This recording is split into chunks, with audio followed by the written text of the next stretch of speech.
by acknowledging the traditional owners of the land and paying respect to their elders, both past and present.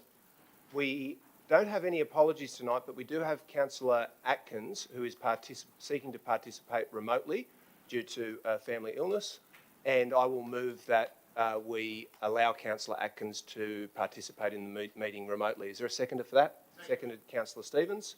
All those in favour? Against? Declare that carried. Liz, can you hear us?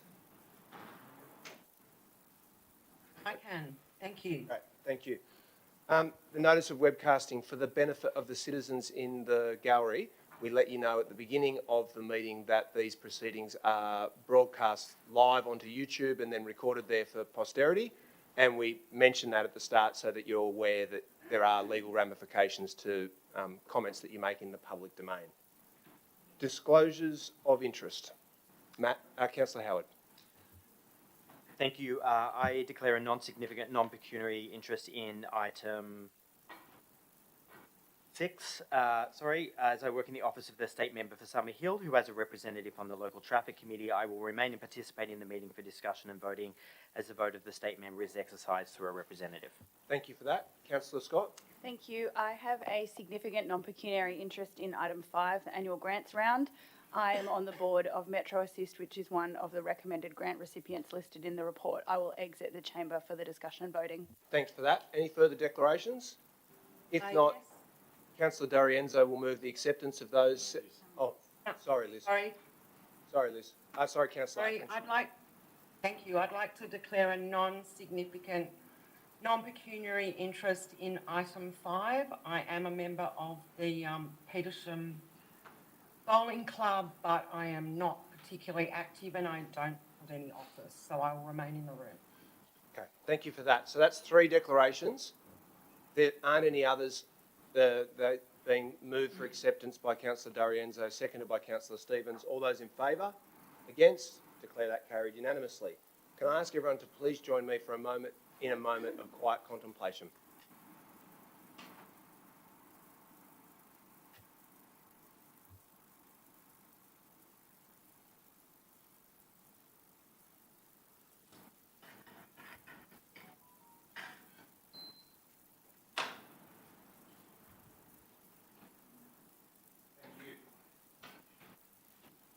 Confirmation of the minutes of the meeting of 25 October. Are there any clarifications or corrections to the minutes?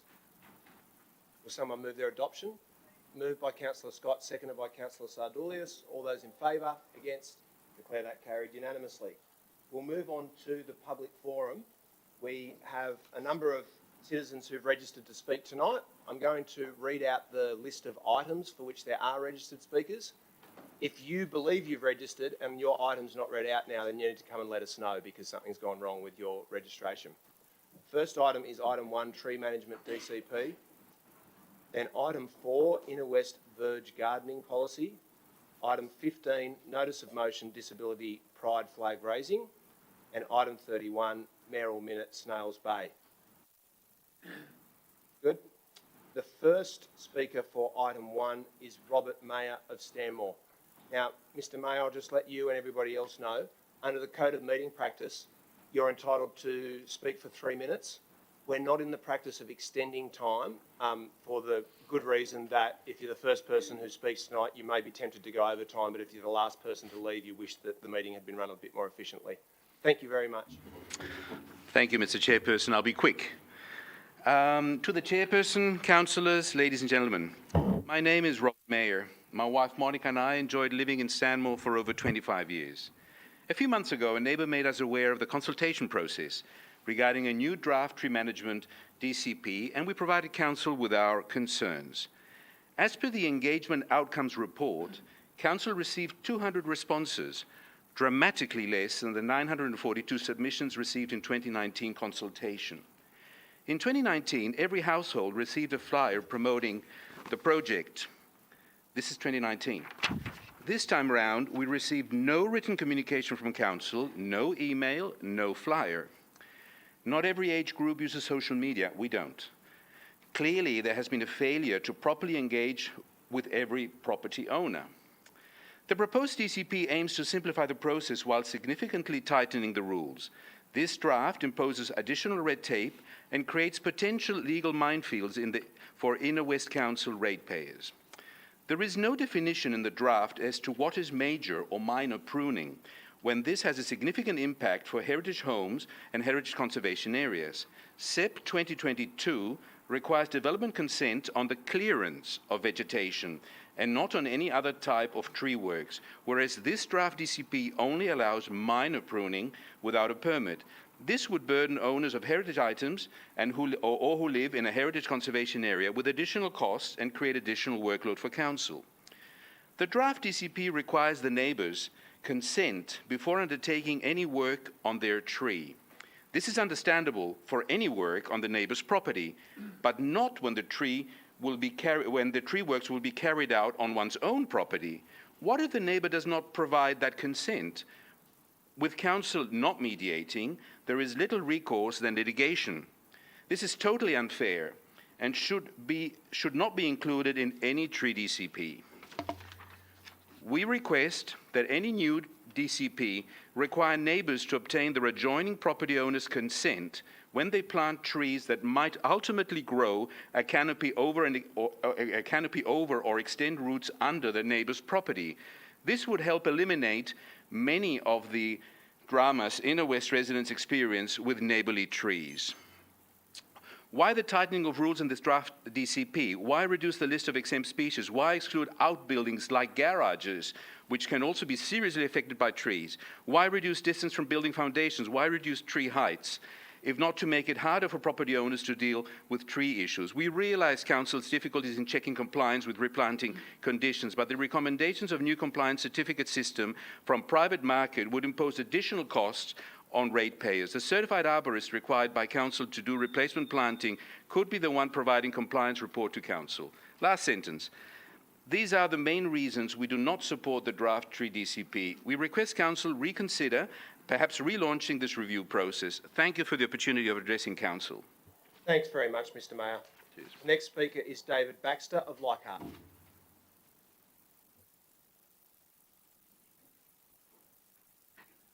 Chairman and other councillors, thank you for the opportunity to speak. I live in Leichhardt, have lived in Leichhardt in the one house for 60 years, and it has the advantage of a very large, middle-aged bottlebrush tree in the back. I'm here to speak about one aspect of the tree management plan that I thought could benefit the plan. And so I guess technically it's an objection to the plan as framed. My background is that I'm a dementia advocate for Dementia Australia. I'm also a member of the Inner West Dementia Friendly Community Alliance. And I was invited to be a dementia advocate for Dementia Australia and welcomed into the Dementia Alliance because of my lived experience as a carer with someone with dementia for many, many years as a sole carer in the family home for much of that time. And part of my lived experience was that an application was made by a neighbour, by a new neighbour, to remove that tree from the back of the property. And as my mum had been there for 35 years, and as my mum had progressed into dementia, that tree and its beauty and its shade and the birds it attracted became more and more the centre of her attention. And I could see how much the process was a drain on her and how much small changes and what could have happened could have been a serious consequence for her. So I proposed that to the plan that there just be a little additional phrase, and that was that if a person who is to be or potentially affected by an application or order or action under the plan was a person living with a dementia diagnosis, then that would be a relevant consideration in how the plan or how those matters proceeded. Nothing more than that. It didn't make its way out of the vetting process to reach the council, and I thought it might. I could understand why it wouldn't, because I imagined that of all the applications that were received, there was probably only one which mentioned dementia. And I also suspect that the person who did the summary and the vetting of the applications may not have known how important dementia friendly is to the Inner West Council. In fact, being a sponsor and a supporter of the Inner West Alliance. The convener is currently an employee of the Inner West Council. The second thing is my little submission might have looked pretty miserable in compared to the others. So many things could affect a person living with dementia under a tree plan, and each case of dementia is unique. That's something that Dementia Australia. So I could not provide an itemised, scientific, lengthy. All I could do is say it should be a relevant consideration in the way these proceed. And from my lived experience, that's what I think it would be advantage to the plan. Thank you. Thanks, David, for such a thoughtful contribution. The last speaker for item 1 is Rennie Holmes of Ashfield.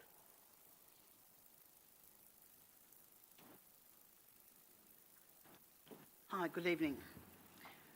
The wording in the objectives, I'm just going through the actual GCP.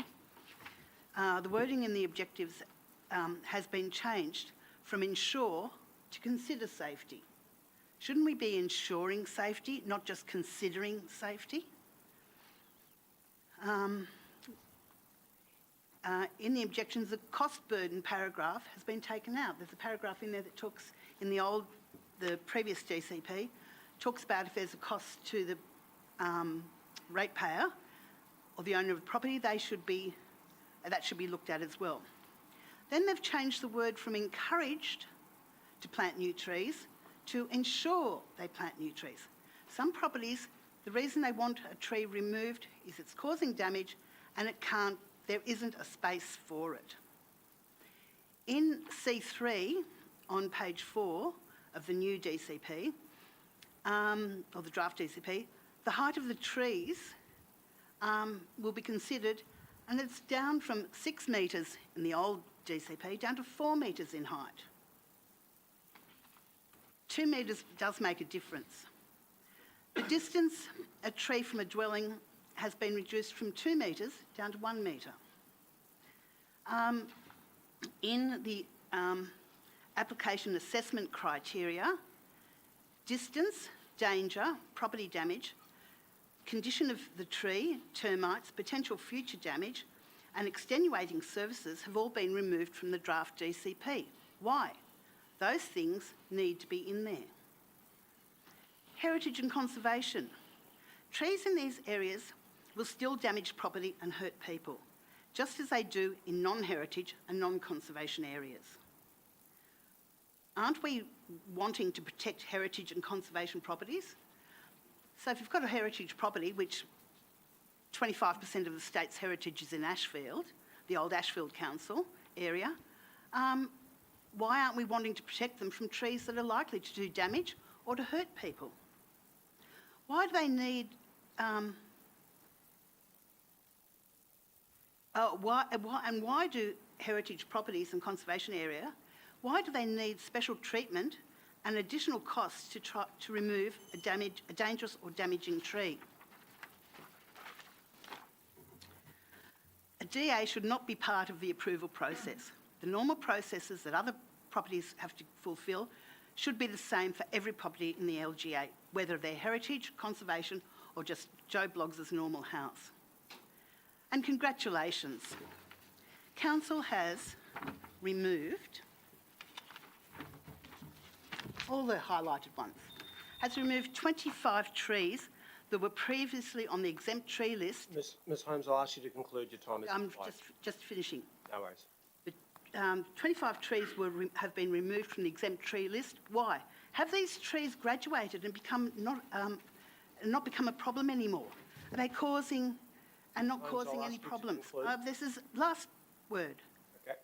It must be like the tree at my mother's property that changed genus overnight. Thank you.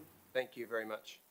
The next item for which we have registered speakers is item 4, Inner West Verge Gardening Policy, and that speaker is Mike Roberts of Ashfield. Good evening. Thank you for giving me the opportunity to speak to you this evening. I will be brief. I'm broadly very strongly in favour of this policy, and there's a couple of small aspects that I'd just like to bring to your attention that I think probably go against the intention of the policy. The reason I'm here is I live in Queen Street. There's a Verge Garden in Queen Street, outside number 123, that's been there for a lot longer than I've been in the street, I think around 20 years. It's been tended by a local resident who's been here for 40 years. It's beautifully tended. It's hugely loved in the community. People come, there's a cafe in the street, people come to the cafe on a Sunday morning and then they go up and have a look at the garden. They take their kids, the kids love it. And part of the attraction of it is not just the plantings, but the fact that it's got a whole collection of small ornaments, which are kind of arranged around the edge very tidily, very safely. And they contribute to many of the objectives of this policy in helping to create a sense of space, helping to provide a positive focal point for the community, providing mental health benefits, certainly for the resident who tends the garden and for other members of the community. So in this policy, there's a paragraph 4.25, which is related to legacy, which states that no hard landscape materials, structures, or other items are to be used in the garden. So under this policy, within a year of the policy being implemented, all the ornaments would have to be removed from this garden. Beginning of last year, a council warden instructed the resident in question to remove those ornaments, and he cited, when he did so, safety considerations, but evidenced no safety issues. There was a bit of correspondence after that, and the acting director of planning at the time, Graham Palmer, confirmed that there were not safety issues with these ornaments, but that the removal order was simply because there had been no permission granted for the ornaments. So there's not a safety issue. There is no inherent safety issue with hard objects. The streets are full of them. There are walls and all kinds of hard objects. And so this policy, by banning all hard objects, overreaches and will be detrimental to the aims of the policy. Thank you for your time. Thanks, Mr. Roberts, for letting us know about that. Item 15, there's one speaker, that's Hannah Solomons of Ashfield. Hannah, are you here?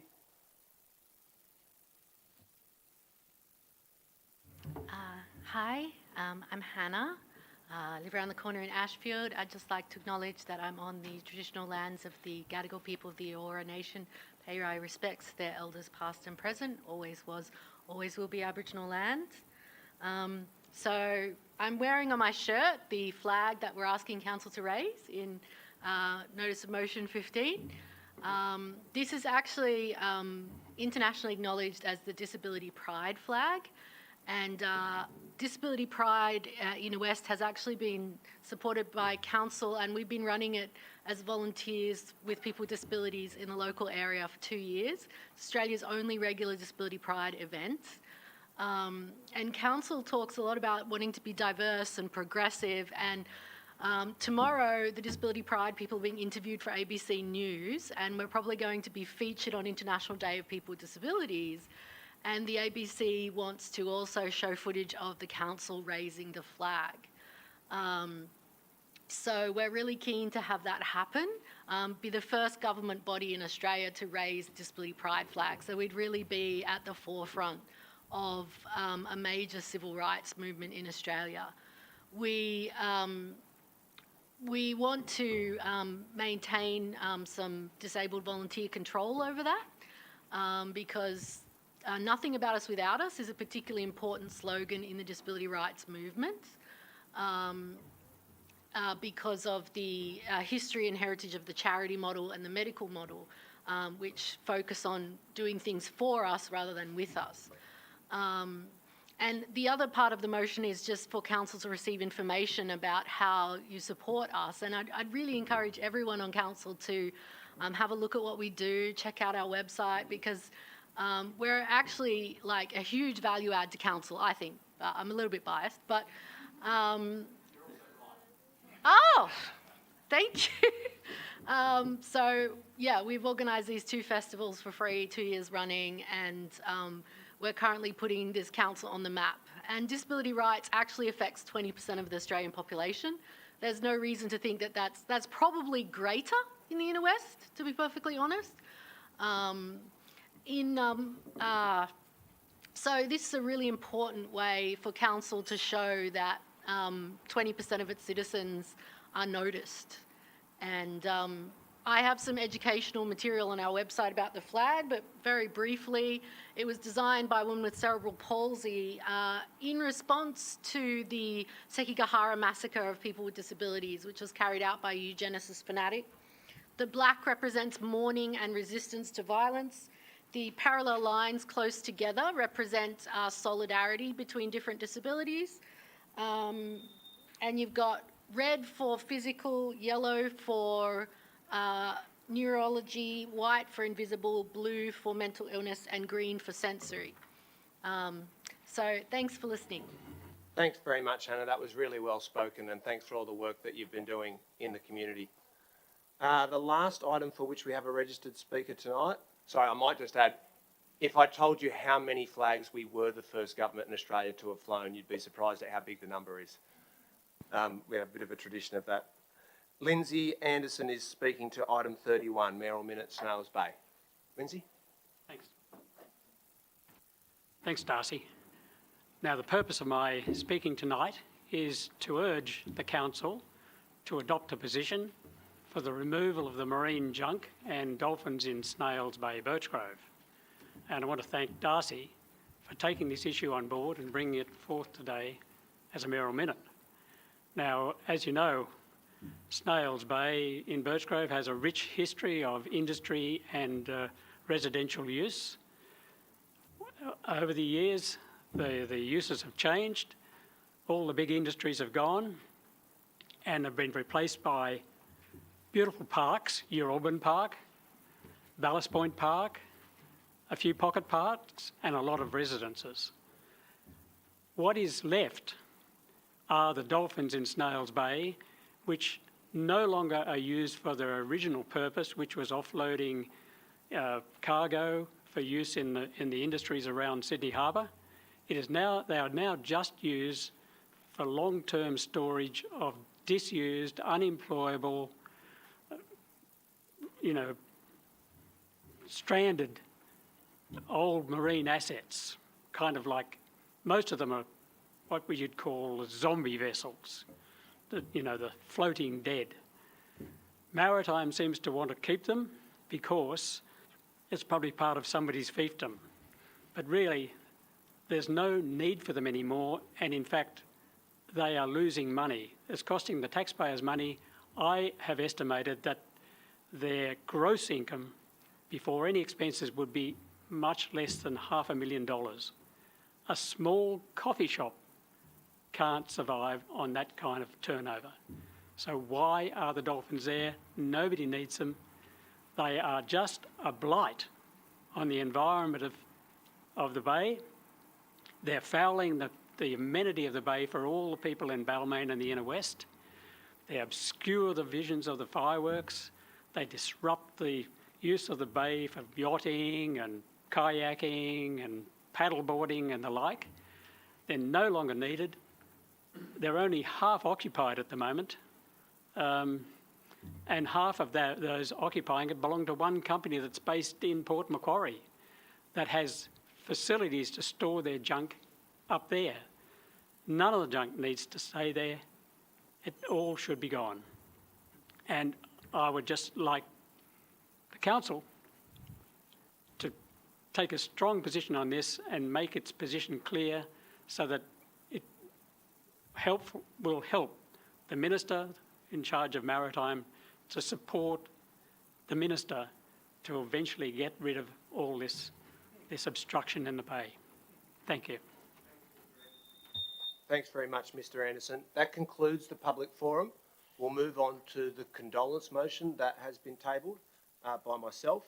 And sadly, there is a condolence motion for Chris Meader, the 2021 Inner West Citizen of the Year, and a person held in great regard by, I think, the whole of Marrickville community, historians from across Sydney, and someone who knew more about the local history of the People's Republic of the Inner West than any other living person.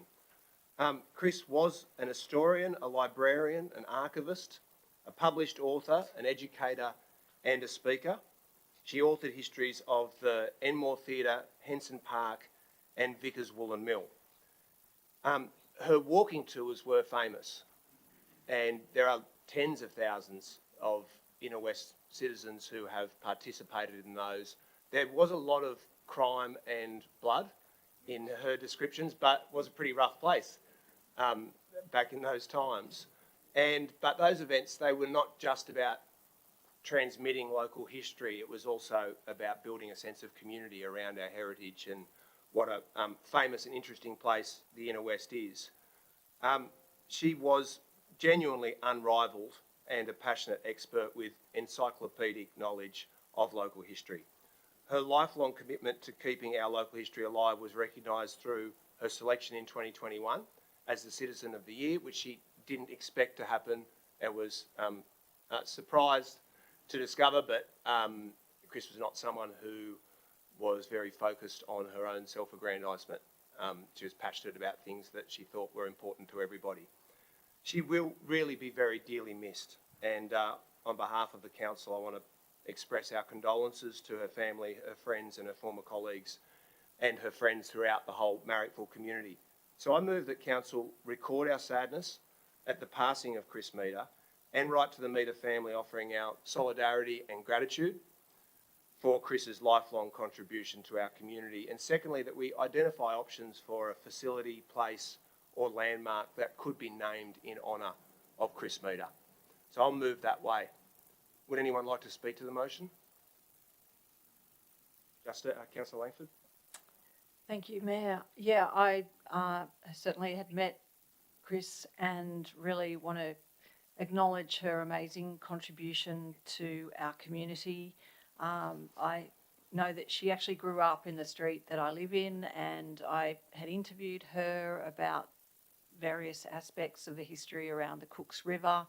I know she contributed, I think she wrote various books, and it's a real loss to our community and just so much knowledge. So yeah, I support the motion wholeheartedly, and I really like the idea of naming a place after Chris in her Thanks, honour. Councillor Langford. Is there any further contributions? If not, I'll put that motion. All those in favour? Against? Declare that carried unanimously. A question for the Chair, if I could. Councillor Stamoulis. Mr Mayor, I believe that we should be endorsing the annual report and financial statements in the November meeting. I think there's a 5-month requirement after the end of the financial year to do that. My question to the relevant officer is that, given that this is not on the agenda, it wasn't on the October agenda, do we actually have a statutory obligation to endorse those reports, the financial statements and annual report, by the end of November? And if not, when will these be presented to Council for adoption? Councillor Stamoulis, I'm going to rule your question out of order. We're up to the mayoral minutes on the agenda. Your question does not pertain to the item that we're up to. You're free to speak to any of the officers privately right now and to talk to the rest of us about it subsequently if you like, but that item is not on the agenda, and so you're not able to ask a question through the chair about it. So I'll move on with the mayoral minute if that's okay. The first mayoral minute is in regards to pedestrianisation of main streets. It was really heartening to see the great success of the Norton Street Festa and the St Amour Music Festival over the last 2 weekends, and they provided very clear evidence of how broad the support is in the community for the use of main streets for cultural and community activity. Unfortunately, for the most part, those street closures and opening up the streets to the people only happens in most main streets once a year when there's a major festival on. And it would be really good if we could find a way to navigate the regulatory system so that we were able to do that more regularly, not necessarily in the form of a festival, but just to create space that local businesses, residents and artists could help to curate themselves. And I think it's obvious that if it happened regularly, that could build momentum and be something that the community could get really involved in. One of the challenges with doing that has been that there's been a significant increase in the costs of street closures for a variety of reasons, including increased staffing costs and public safety measures that were introduced after terrorist attacks and so on. I think it's worth examining what we could do to reduce those costs and simplify the process.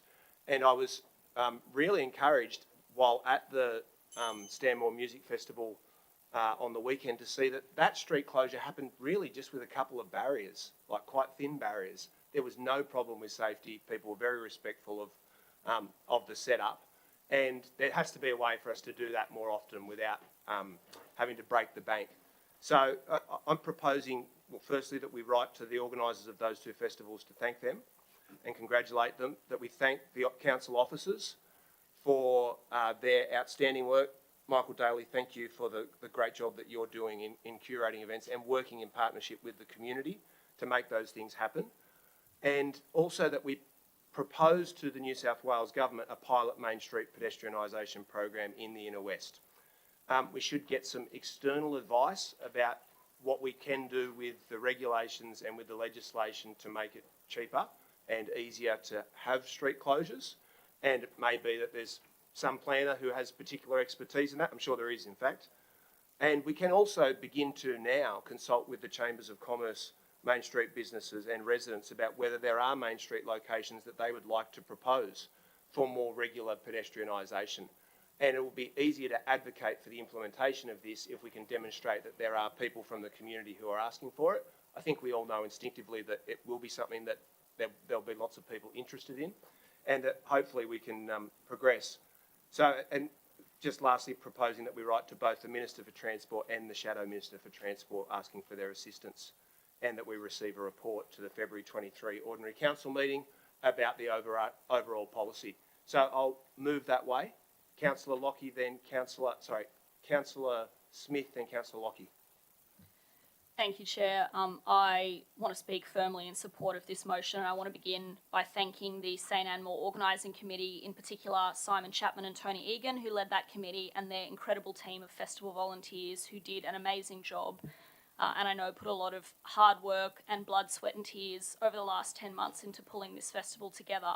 And did an excellent job, and of course didn't do it alone. I also want to acknowledge the council staff, in particular Michael Daly and his team, and Victoria Johnston as well, who worked really closely with that committee and with the local community, as you said, to pull the festival together. And I know that there was a lot of interest in the community about what efforts would be done locally around the Stanmore area in preparation for the festival, and the communication, by all accounts from what I've heard, between the Inner West Council staff and residents and local businesses was really impeccable. So I just wanted to pass on that feedback.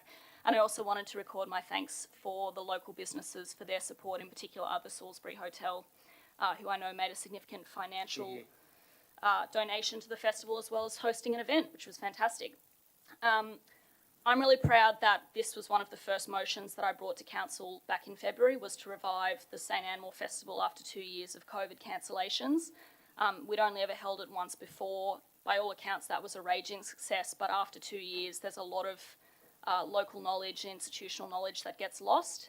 And there was also a question about whether there would be the appetite for these kinds of events again, but I'm proud to say there surely is, and feedback across the board from performers, residents and local businesses has been really positive. And anyone who attended the festival and walked down Percival Street in Stanmore saw all of the businesses with shops out the front selling their wares, people wandering in and out of shops in between attending performances, and it was really, really wonderful. So we know that two of the key priorities of this council is Main Street revitalisation and supporting our local arts and culture scene.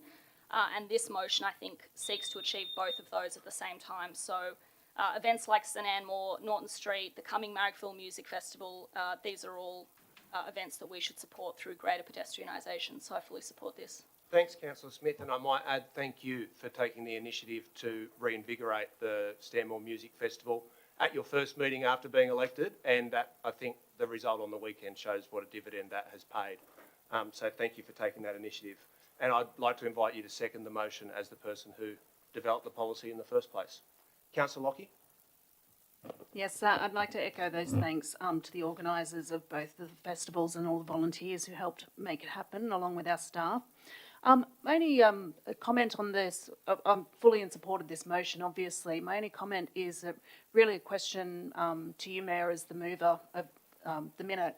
It's just, I would wholeheartedly support our LGA being the pilot program for this. I was wondering if there may be opportunities for us to look to how we can work with, through SS Rock and Local Government New South Wales, to pursue this as well, because I think post-COVID particularly, we would not be the only council looking to host events in our streets. Yep. And we have so much road in the city here. It's a massive chunk of the public space that we have, and this is a much better use for those main streets for people much of the time than just having them be thoroughfares for vehicles and motor traffic.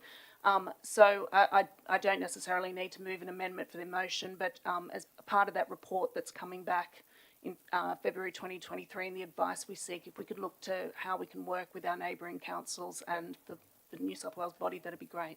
That's a good idea. I'm very happy to work with you on that when the report comes back. Further discussion? Councillor Scott, then Councillor Shetty. Thank you. Wonderful that we have two fabulous festivals to report on here. So from the Leichhardt ward, can I just say thank you to all the staff and the organisers who were involved in a successful return of Norton Street Festa after 2 years. The thanks of the council goes to COASIT, the Leichhardt Annandale Business Chamber, and the many VIP guests that they were able to include in the lineup, the Italian ambassador and of course our Italian-Australian Prime Minister, who caused a bit of a stir, but certainly great... Trying to. Great, surely not. Great energy, enthusiasm for civic participation in Norton Street, and it is so wonderful to see the revitalisation of that main street continue. And thank you, Mr Mayor, for bringing forward this motion and forwarding a critical part of our main street strategy being pedestrianisation, a key plank of our revitalisation program overall. So thank you, and thank you to Councillor Smith for her work too. Thank you. Councillor Shetty. Thanks. I'll speak very briefly. Just want to say I'm very supportive of this motion. I think we've gotten to a point now where the use of so much of the public space and our streets are for cars, and people really don't question it. It's just become the norm, and it's really great to be doing something to try and claim some of that space back for pedestrians. So very supportive. Thanks. I would note that your family is doing a pretty good job of counteracting that as well on the bicycle. Okay, is there any further discussion? If not, I'll put that motion. All those in favour? Against? Declare that carried unanimously. We'll move on to the next mayoral minute, which is in regards to renters' rights. I'll just read the motion. That Council 1 seek to partner with advocacy organisations including Shelter New South Wales, the Tenants Union, Marrickville Legal Centre and the New South Wales Council of Social Service to advocate for changes to tenancy laws in New South Wales. And that we receive a report from council officers to the February 2023 meeting, identifying how council can propose legislative and regulatory changes to achieve the following objectives: banning of no-fault evictions, lengthening tenancy periods to give tenants long-term security of 5 to 10 years, new government oversight of complaints about repairs and maintenance, that is a system in which renters are not forced to go into a judicial process to have their legitimate complaints about repairs addressed. Consideration of an empty properties tax for residential and retail properties, and allowance for renters to own pets. And I do note Councillor Griffiths has a motion about renters and pets on the agenda, and I'd be certainly happy to incorporate an amendment to that effect into this motion or to deal with it separately. Up to you, Councillor Griffiths. Further, I propose that we include in the report that will come back a plan for community consultation with renters to identify the challenges they're facing and to inform councils planning and advocacy, and an assessment of how council's health and safety compliance role can be used to assist local businesses in ensuring that repairs and maintenance are carried out by their landlords. And that's a suggestion that has been put forward by the Inner West Chamber of Commerce. And lastly, that we propose again to the New South Wales Government that the Local Government Act be amended to allow council to reduce rates for Main Street property owners who keep their properties tenanted, funded by a commensurate increase in rates for landlords who keep their Main Street properties untenanted for a prolonged period. I haven't identified the period there, but if we get some positive engagement from the government, we could get down into that level of detail. That is a policy that was adopted by Leichhardt Council previously. I'm not certain whether it's been tabled at the Inner West before, and if anyone has an objection to that being part of the motion because they don't feel informed enough about it, I'd be happy to withdraw the last point and table it as a motion at a subsequent meeting. So I will move that way. Councillor Smith. Thanks, Mr. Mayor. I'm happy to second this. As a renter who knows all too well the challenges that renters face, particularly around a length and security of tenancy, attempting to hold your landlord to account when it comes to repairs and maintenance responsibilities, and also pet ownership, which I will not go into any further in a public forum. We know that more than 40% of Inner West residents are renters, and that figure is set to rise. I think there's been a 17% increase across New South Wales as a whole since 2016, so we're one of the fastest growing cohorts in New South Wales. And in my part of the LGA in particular, in Stanmore-Dummen Ward, that can climb to as high as 60% of residents who are renters, so a huge cohort. And as a council, that means that we have a really important advocacy role to play when it comes to tenancy laws and renters' rights, to advocate for this significant proportion of our population. I do want to acknowledge that there were significant announcements from New South Wales Labor over the weekend regarding legislating an end to no-fault evictions, as well as introducing a portable bond scheme. Both of these are really practical policies that will make a real difference to renters' lives, particularly in addressing some of the cost of living pressures in one of the most expensive cities in the world, and particularly the portable bond scheme will help to ensure that renters are not out of pocket when moving house, which is already a hugely expensive task. And it'll bring New South Wales more into line with other jurisdictions, including Victoria, Queensland, South Australia and the ACT. I also want to acknowledge the local organisations who do really important work in this space, in particular the Inner West Tenants Advice and Advocacy Service at Marrickville Legal Centre. This is really important. I'm glad that it's on the agenda, both at a local and state level, and I'm looking forward to what we as a council can do to help support renters' rights. Mayor. Councillor Scott. Thank you. Thank you, Councillor Smith and Councillor Byrne, for this excellent motion about renters' rights. I'd just like to address points 3B and 4, which are around the rights of people who lease businesses for business purposes. 3B in particular goes to really one of the things that people have approached me about a number of times with regard to Main Street businesses, which is businesses that are actually popular and doing well and thriving and have plenty of foot traffic, but are not able to stay in their current location because of health and safety violations that prevent them from continuing their business in a safe manner. And if we can leverage council's resources to assist businesses to stay open when they want to and when the community wants them to, that will be a net good for the community. With regard to point 4, the policy that was previously a point of the Leichhardt Council, I know exactly when that was 2017, because people ask me about it all the time, and I refer all the time to the action that the Mayor has taken in trying to get this on the agenda and being unable to achieve that because of state government policy. So with eyes looking forward and ahead, hopefully we will be able to get that back on the agenda. And I thank you again for bringing it forward. This is a piece of advocacy that our community has desperately wanted us to engage in, and I'm really proud of the fact that we are continuing with that work, and potentially will be doing so under a new government. Mayor. Thanks, Deputy Mayor. Councillor Griffiths. Thank you, Mayor, and I do commend you for bringing this motion. As you know, I'm always around to advocate for renters, and it's a personal passion of mine.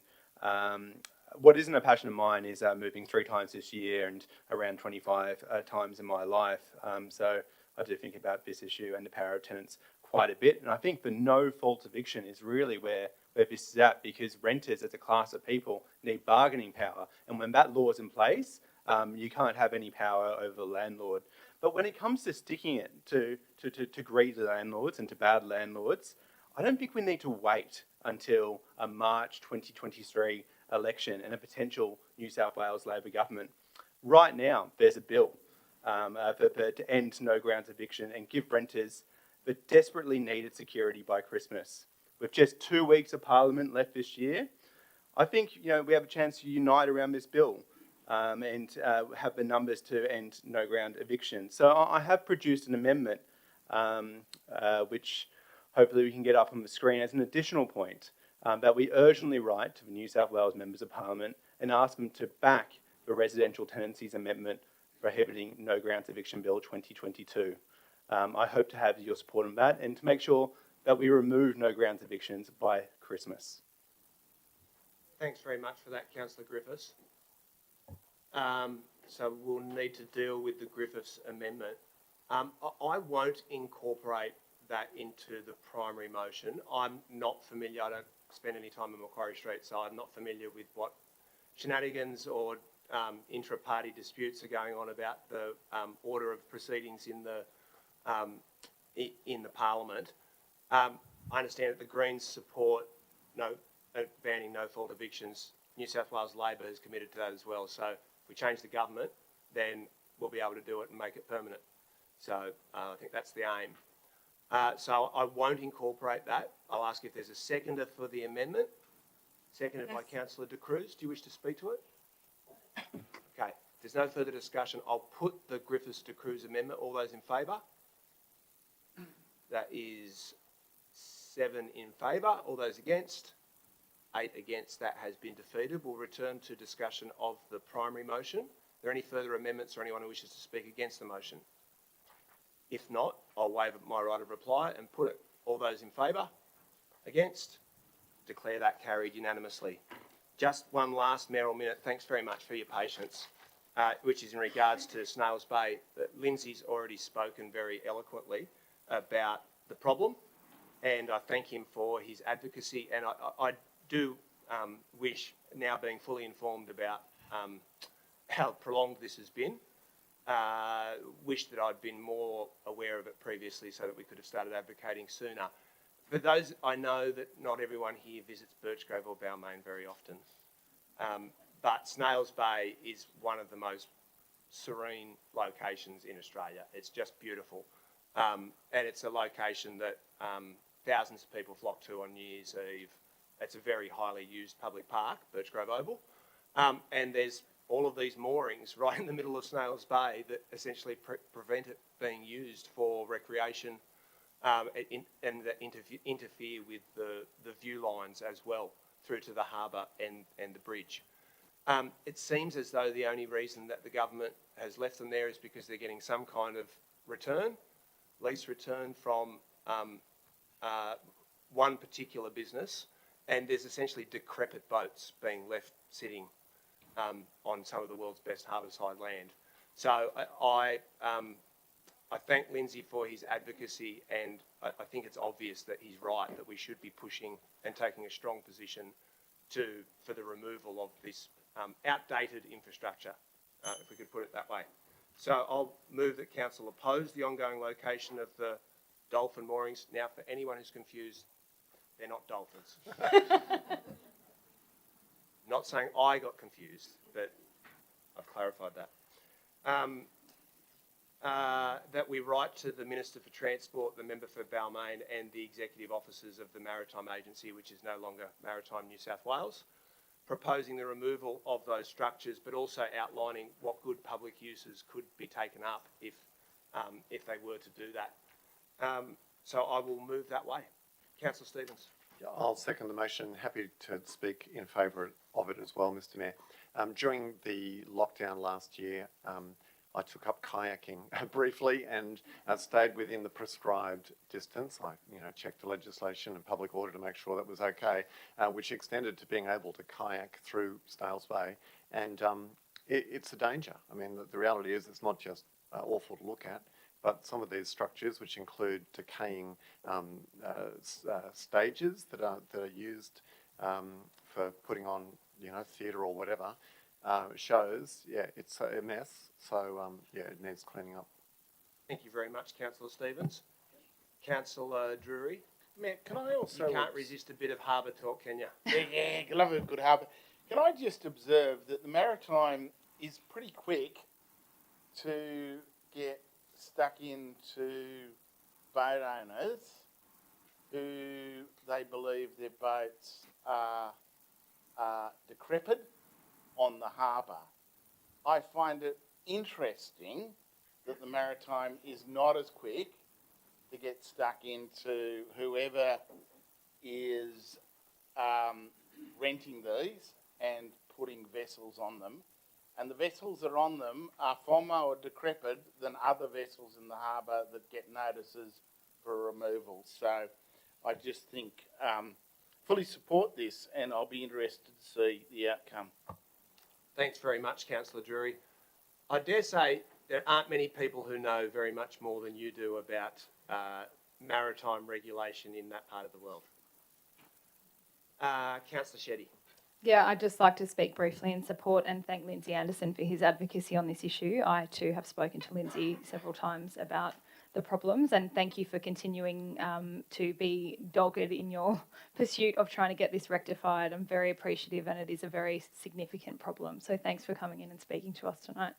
Very happy to support this. Thanks, Councillor Shetty. Is there anyone who wishes to speak against the motion or to amend it? If not, I'll waive my right of reply and put the motion. All those in favour? All those against?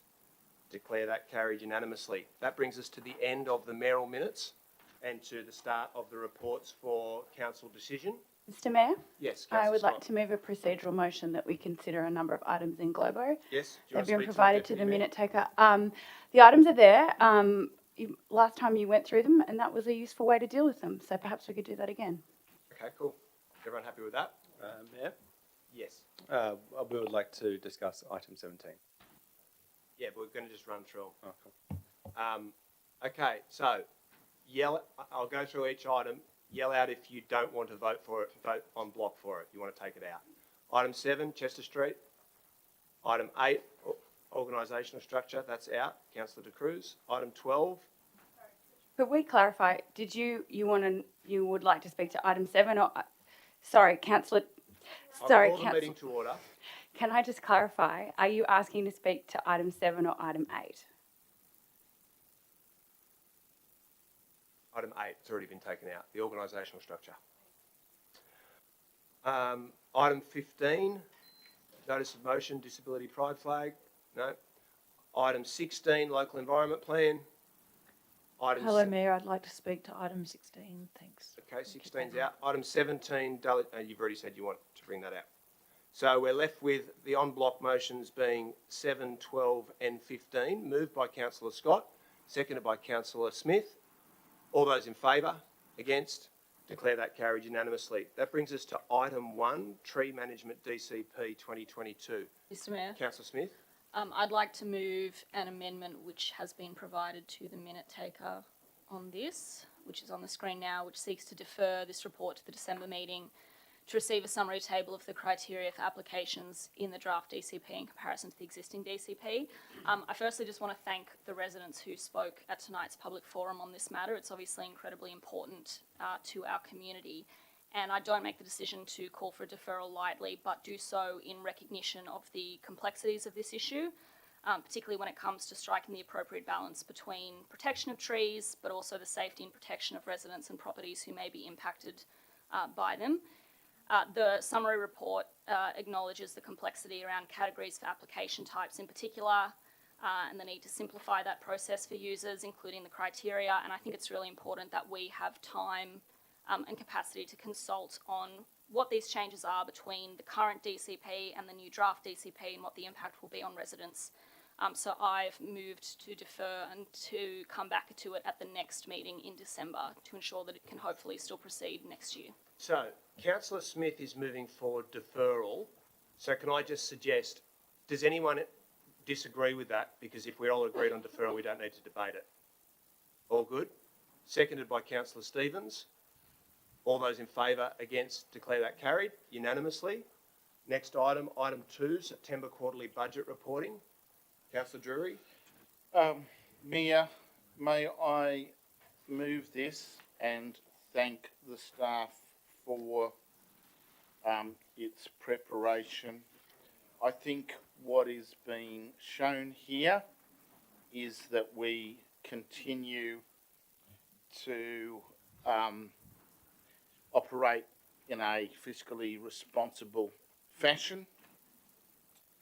I'm particularly pleased to see that the advocacy in relation to improving the service to our residents is flowing through, and we're spending a bit more cash in terms of employing some staff to get on to so that we can provide a better level of service to residents. I also note that increases in costs in materials and services, I bet you that sentence is cropping up with every board around this country at the moment. And I think we need to be mindful of that as we go forward, and we need to actually keep a good look at that. Particularly when I think we're going to experience some real challenges in terms of not just our operational budget, but our capital budget. Look, in terms of our capital projects, we have got some cracker capital projects in this term. They are moving along nicely. We've not yet spent a lot of money on them, but a lot of prep's been done. So we look forward to having them come to fruition. And we have, of course, got the responsible county officer's statement here. So I believe that we should adopt the review, and we should note the delivery program and operational plan that I didn't mention as well.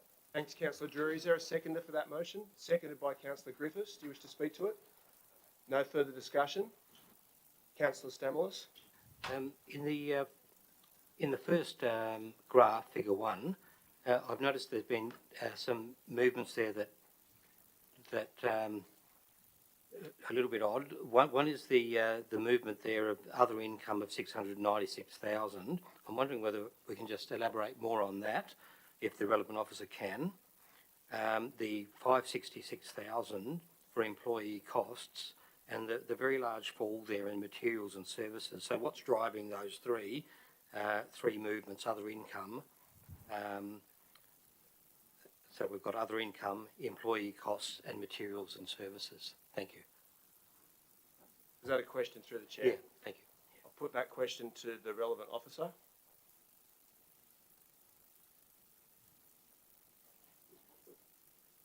Just going to get that officer, so I'll take that on notice. Is there anyone else who wants to raise a question or anything for discussion on this item? Oh, Daryl's here. I'd just like to compliment. No, hold on.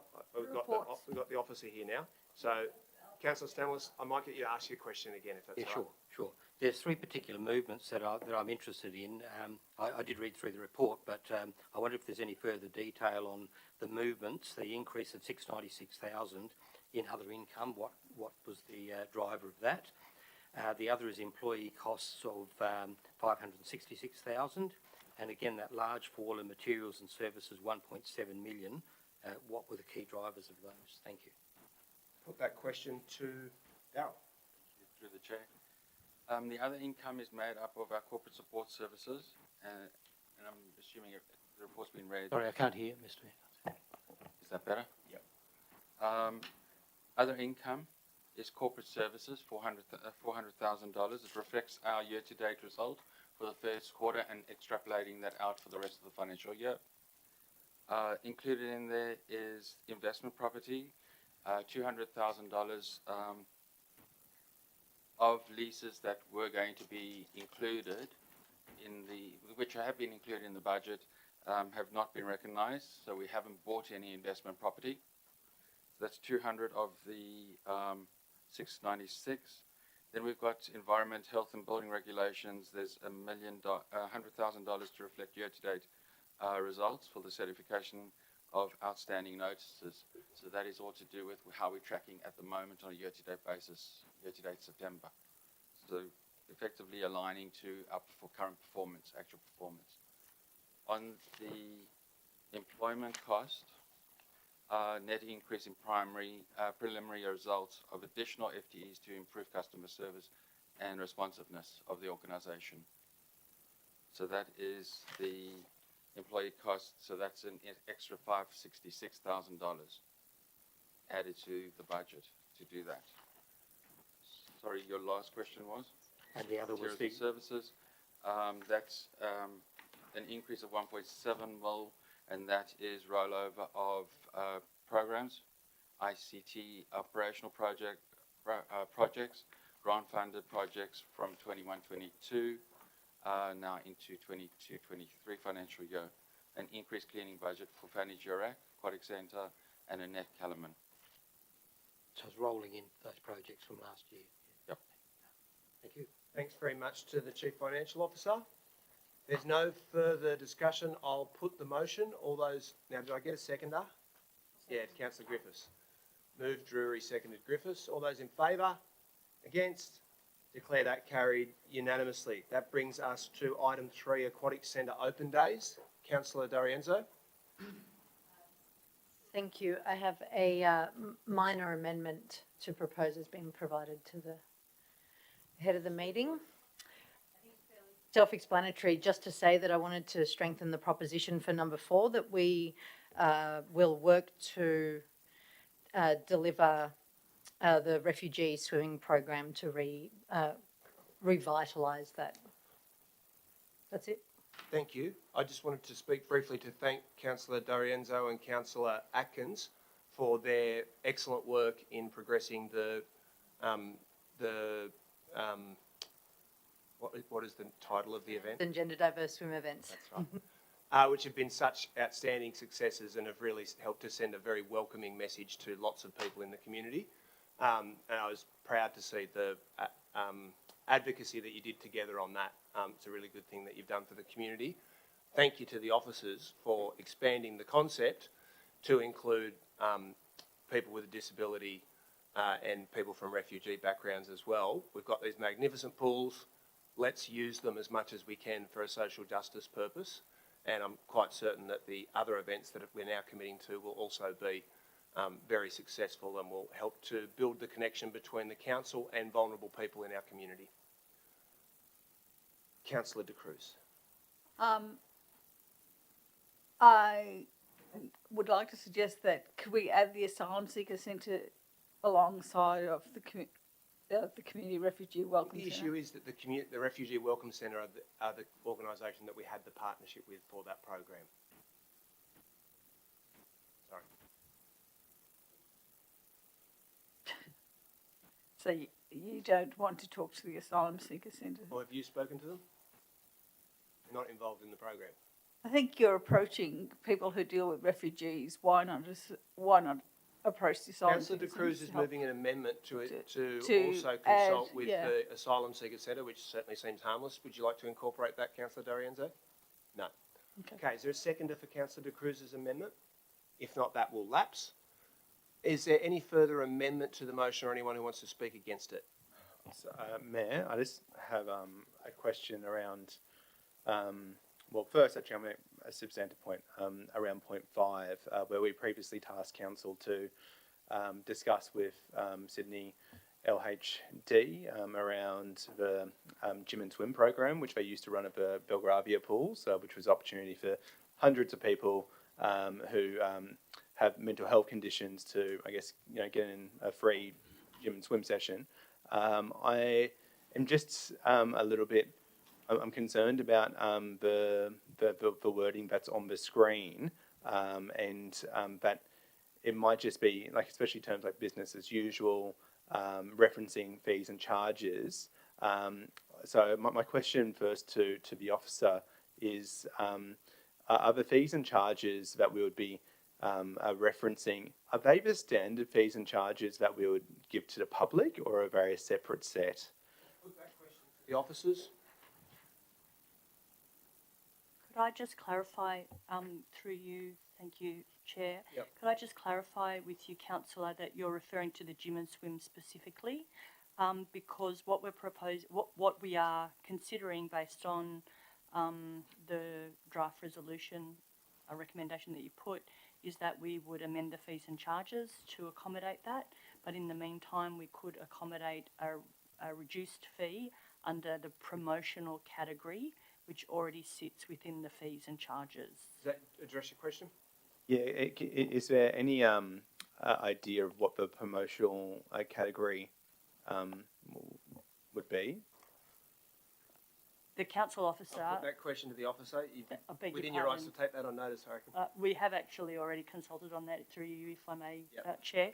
The senior manager has advised that we would consider $6.90. Okay. I think that's a considerable cost per person for an entry. So I'm hoping maybe we can either.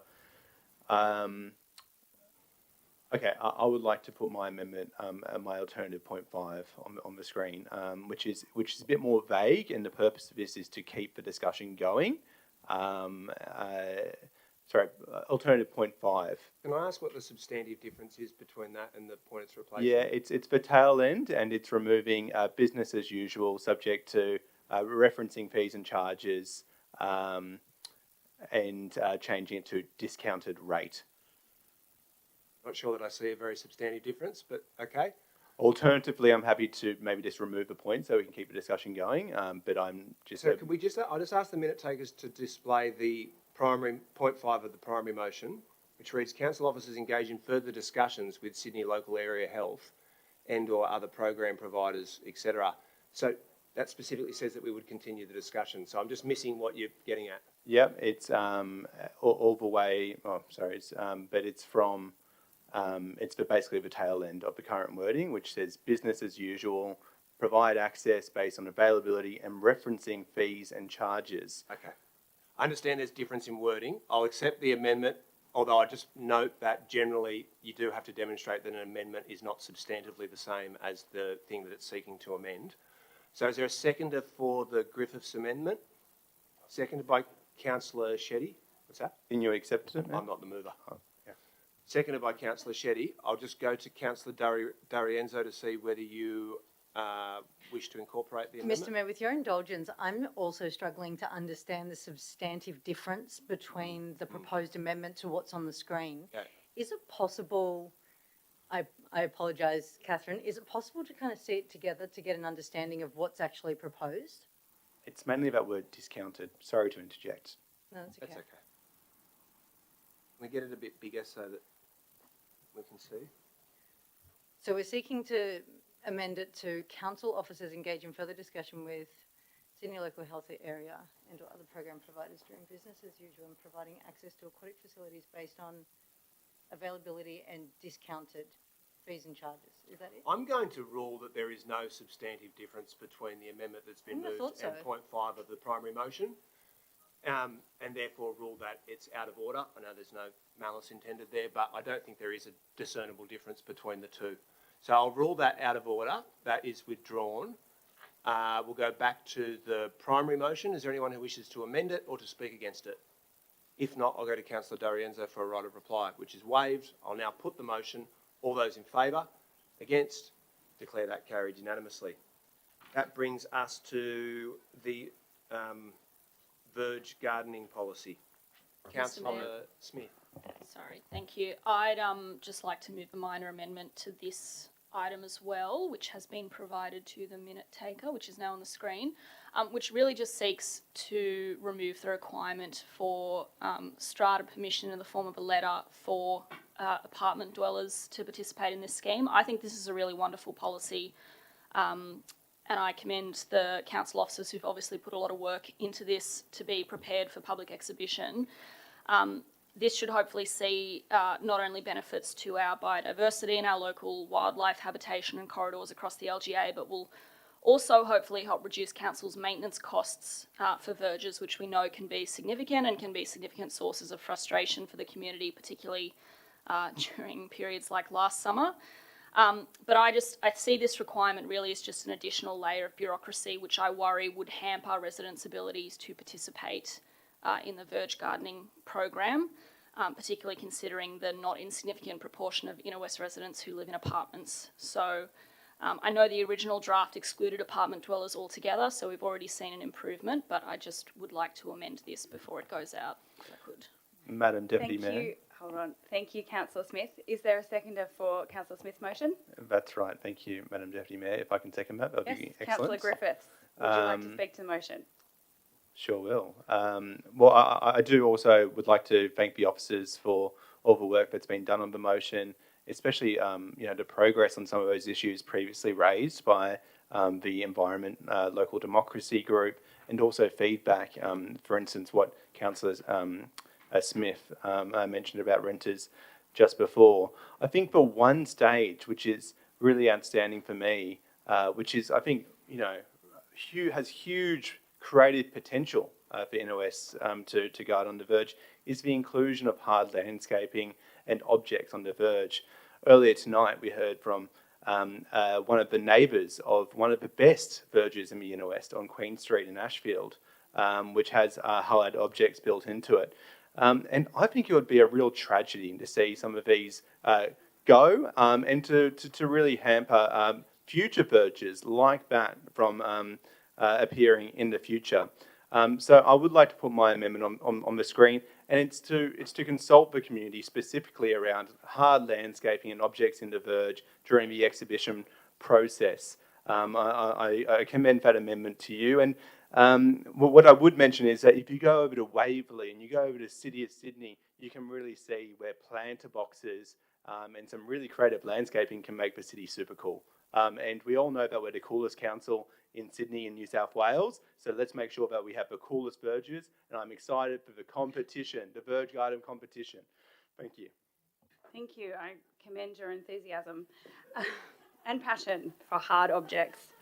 So to clarify, you are seconding Councillor Smith's amendment, but you are also moving an amendment you are seconding the primary motion that Councillor Smith has moved, and you are moving an amendment of your own. Yeah. Okay. Councillor Smith, do you accept Councillor Griffiths' amendment? Can I, through you, Chair, just ask for advice from council officers on Councillor Griffiths' amendment?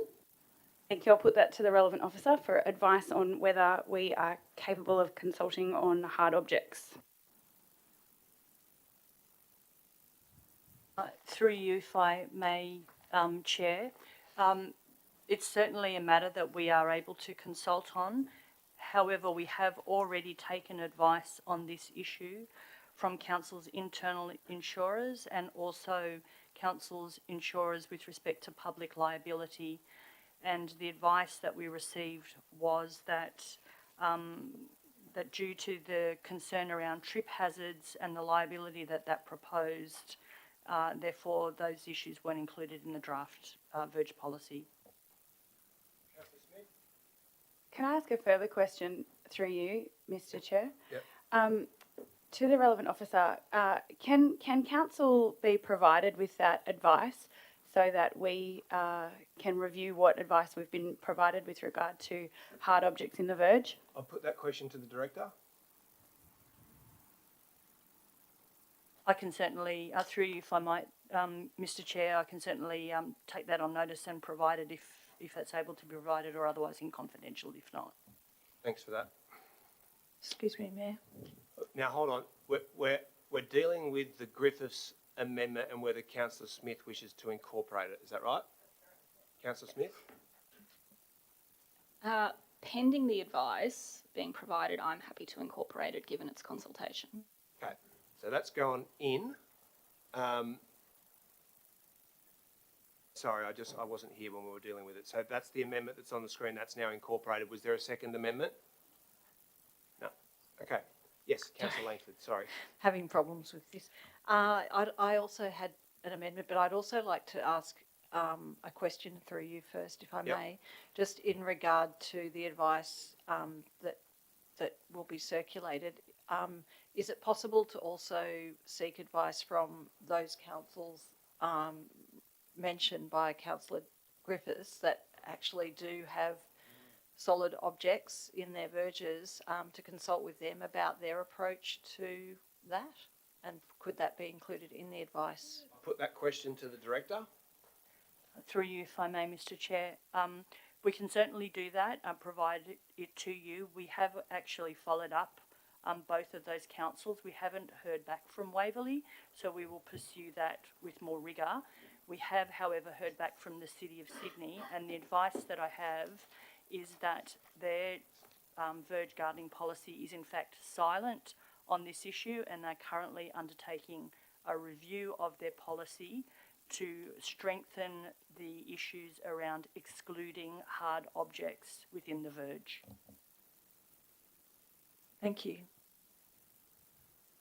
Councillor De Cruz.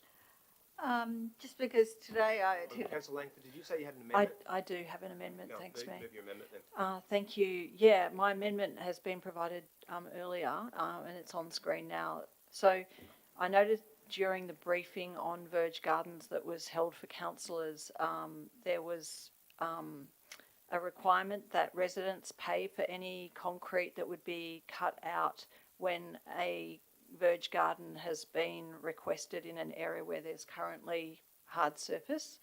And I would like to suggest that council, given that it is on council land, actually pay for the cost of cutting and removing of any existing concrete from the streets where a garden has been approved. I just think we want to try and increase our green spaces and canopy as much as we can, and any opportunity, and if cost is going to get in the way for a resident to have a verge garden, I think it would be a real shame to deny them that opportunity. I am aware that in some cases soil and mulch may also need to be brought in, but I just ask that we consider that for consultation, particularly to get feedback from residents. Thank you. Going to work through this. You proposed an amendment that council pay for the cost of cutting and removing of existing concrete, which would have a cost, and there's no funding source identified. However, it's an amendment that would to a draft policy, so I suppose there is no funding implication at this time, and it could be incorporated into what's put on exhibition. Okay. I'll ask the mover of the motion if they're willing to incorporate Councillor Langford's amendment. Can I just again, through you, Chair, seek advice from council officers on whether we have previously sought advice on Councillor Langford's amendment, whether other councils do it, if we have an idea of cost? I'll put that question to the officers. We haven't done, if through you, if I might, Mr. Chair, we haven't done such an analysis, and we can certainly do that as part of the consideration while the policy is out for engagement. Does that address your question? Yes, it does. Do you want to incorporate I'm the happy amendment? to incorporate it. It's incorporated. Are there any further amendments? Councillor De Cruz. I've got an amendment, but I've got a question. And it sort of follows on from the idea of cutting out concrete. So it's a re-landscaping of the hard surfaces which people can plant gardens in. So if someone wanted to water sensitive urban design, change the guttering, the whole kit and caboodle, that wouldn't come under the verge policy. That would come under more of an application and to the infrastructure area. Through the chair. I'll put that question to the officers. Through you, Mr. Mayor, the approaches of water-sensitive urban designs are done on a catchment basis rather than just immediately adjacent to a subject property. Does that address your question, Councillor De Cruz? Well, the community might come with a catchment proposal to you. As Tony Jones used to say, I'll take that as a comment. Any further amendments or anyone to speak against the motion? If not, I'll go to the mover for a right of reply. That's waived. I'll put the motion. All those in favour? Against? Declare that carried unanimously. That brings us to the 2022 annual grants round. So the Deputy Mayor will leave the chamber. The minute takers could note that, please. Mr Mayor, could I move the recommendation with an amendment, please? Yes, Councillor Sardulius. I could ask the minute taker to provide the words that I've submitted before. Ask the minute taker to display Councillor Sardulius's amendment or her amended primary motion. Do you wish to speak to it? No, I just want to add the line, the second point, invites any successful grant recipient organisations to an event or meeting with council upon receipt of grant money. Very good. So that's the primary motion. Is there a seconder for the primary motion? Seconded by Councillor Smith. Is there anyone who wishes to amend the motion or speak against it? Councillor De Cruz. Yeah, I note that there were 166 applicants and only 66 were successful. I wonder if we can receive a report on the 100 applicants who were unsuccessful and some sort of review of what sort of things they were applying for. And also I note that there's some things which were excluded and not covered by the grants, and therefore they couldn't, they weren't funded. So it'll be useful for councillors to know what kind of things communities coming to the council for, and that we are unable to assist them, especially since putting in an application is quite an onerous task. I'll just try and find that amendment that I was going to put up, but yeah, if you can. Okay, I'll ask the minute takers to display Councillor De Cruz's amendment. I think it'd be a pretty long report if we were going to get a report on 100 unsuccessful grant applications. Can I ask a question to you, Mr. Mayor? So can I just ask the relevant officer, what proportion of the grants that were not successful would we say would be related to lack of funding or a lack of available funding, as opposed to more detailed considerations around the grant? I'll put that question to the officers. Through you, Chair, most of the applications would fall into that category. I'll just speak to Councillor we'll now deal with Councillor De Cruz's amendment. Is there a seconder for it? If not, that will lapse. Councillor Griffiths will second it. Do you wish to speak to it? I'll speak against the amendment. Councillor Sardulius has proposed that all of the successful grant applicants come together for a bit of an event and information sharing, which has been done in the past and is quite a nice and good thing to do. Given there's 66 that have received a grant, we'll get a pretty good idea of the cross-section of grant purposes by attending that event, which we should all do. And I think that's probably a more useful way to get our heads around what the community is applying for than getting a further report on the 100 unsuccessful grant applications. We do need to be conscious of the fact that the officers' time is not an unlimited resource. So yes, they have to produce reports when we resolve to request them, but we should also be judicious about when we request them and how much time it's going to take to prepare reports and whether there's a particular value in receiving that report. So they're the reasons I'm against the amendment. Councillor Howard? I'll just speak briefly also about that. So as someone who in my previous professional life has written a lot of grants, particularly arts grants, and it's a very onerous process to do that, and both to assess them and to write them. I think my question was getting to the fact that, we have very strict guidelines, we have very clear guidelines about people apply for funding under our relevant programs. So you will find that people aren't making applications for programs outside those guidelines in the vast majority of situations. As we've heard, in the large number of situations, large number of cases, it's related to the lack of funding for those grants. I would also just warn the councillors that, I think that there's a long tradition and a good tradition of grants being assessed at an arm's length basis. And I would just have a concern that us receiving a report that went into the details of unsuccessful applications might lead to a perception that was not a process that we supported. So I would also oppose this amendment. There's no further speakers on the amendment. I get a right to reply. Councillor Lockie? Only just to address that point, Councillor Howard makes an excellent point in regard to this is absolutely an arm's length process, and I would definitely not be supportive of wading into that when we've got very strict criteria and a very strict assessment process. The reason I would support the amendment is because that information, I agree with the Mayor as well, that this is not something I'd be looking for detailed reports on, because the utility and the time investment in that would not be worthwhile. However, we did in the last term of council used to get these grant reports which would list out who had been successful, what they'd applied for versus what was awarded, as well as, because sometimes it's not the same, and as well as who had applied and not been successful. And in the vast majority of cases, the reason for it not being successful was exactly that, the lack of funds. And generally the explanation would be that they just hadn't met the criteria as well as other applicants, because the line has to be drawn somewhere. But it was still useful to see what organisations and projects were requesting funding, just to get an idea of the breadth, because the reality is that as a council, we're never going to have as much money as we would like to be able to award funding to every single applicant, and it's just useful to get that breadth, and also quite nice sometimes to see that somebody who was unsuccessful in one year would then persist with the process and succeed in subsequent years. So that's the only reason I'd support just a short summary, exactly like we've got in this report, of who didn't receive the funding. Everyone's aware of what the amendment is and the substantive arguments on either side, so I'm not sure we need a prolonged debate on it. Councillor De Cruz, did you wish to make a right of reply?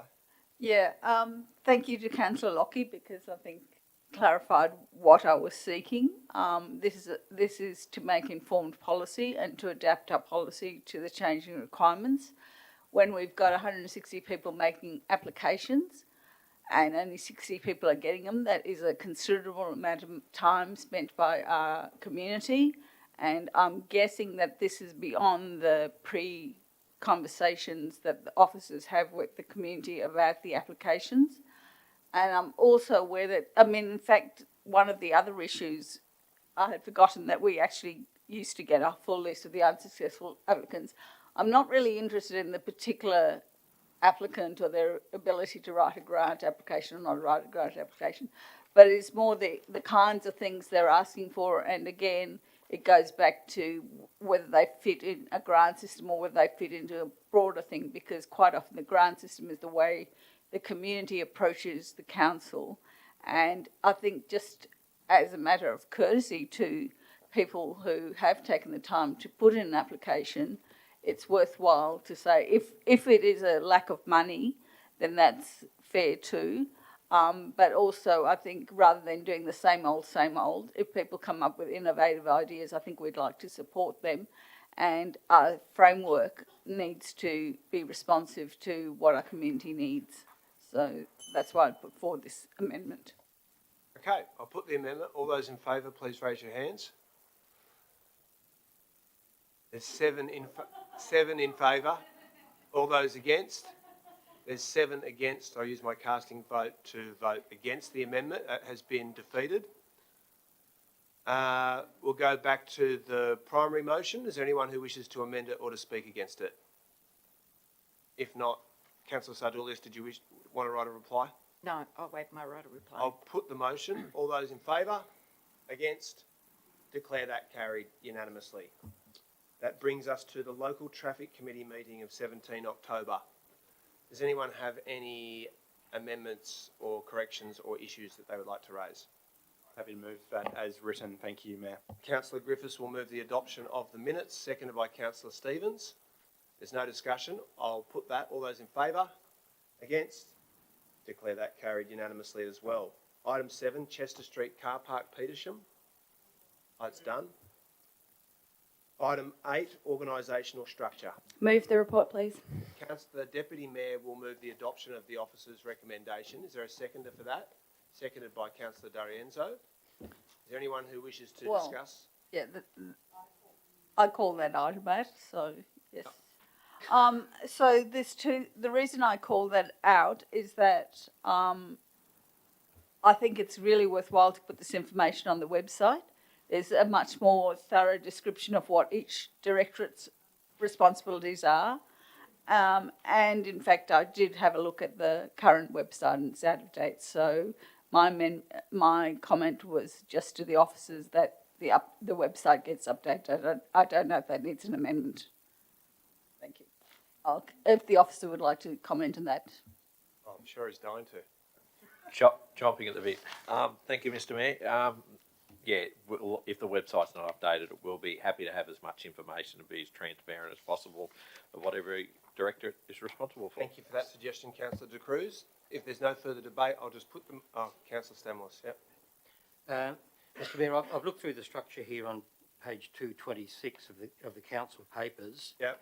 And I'd like to propose the following amendment, that council give consideration to the creation of a Director of Environment and Sustainability and a Director of Finance. I think they're two very important areas that we need focus on. When I look at the structures in place at the moment, these things are sort of caught up, very much caught up in other things. For instance, the Director of Planning has things like resource recovery underneath it, environmental health, things like that, urban ecology, urban sustainability.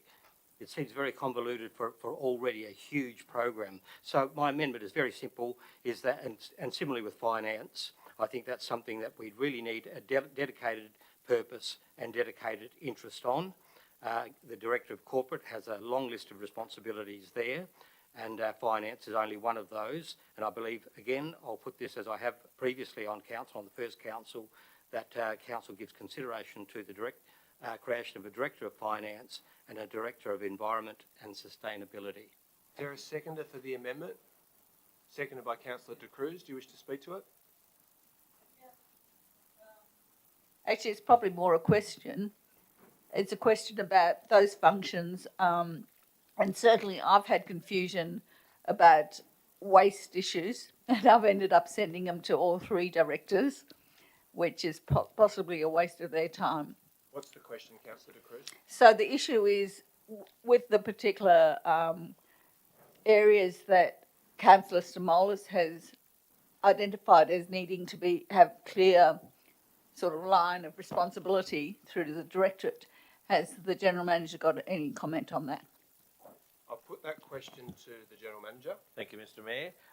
In relation to finance, both the positions, the Chief Financial Officer is a Senior Manager of Council, is well heard within the organisation, is involved in all integral parts of decision making, so that's a very important role that we don't take lightly. So and when we did the structure 12 months ago, I gave consideration to all of these things.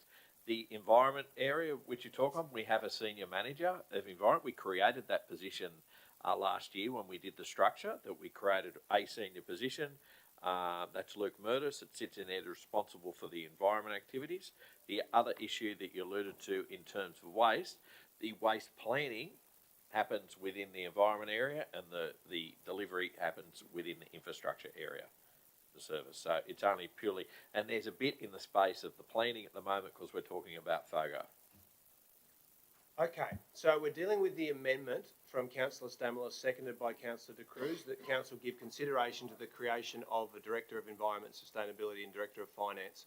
Can I just clarify, are you proposing that there would be 2 additional directors, so 6 directors? That's correct. Anyone else to speak on Councillor Stamoulis' amendment? Councillor Drury. Look, there's lots of things in life we'd all love, but we can't afford to pay for. I'd dearly love a big yacht and just to go sailing out the harbour for a good period of time, but not going to happen. Not going to happen. Look, give consideration to the creation means that really we're going to have to spend a fair bit more money. I presume we're not going to reduce the number of directors, we're going to increase the number of directors. I don't know where that money is going to come from. Perhaps the mover does know, but like we don't have a magic pudding here. It's not cut and come again. We've got a certain amount of rates, we've got a certain amount of other income going in. In terms of our operational expenditure, we've got to keep a pretty firm control. Wages are the major whack of our operational budget, and so this really does need to be taken in consideration. I'd also note that the senior manager that we've got in environment and sustainability is doing a cracking job and really getting on with that.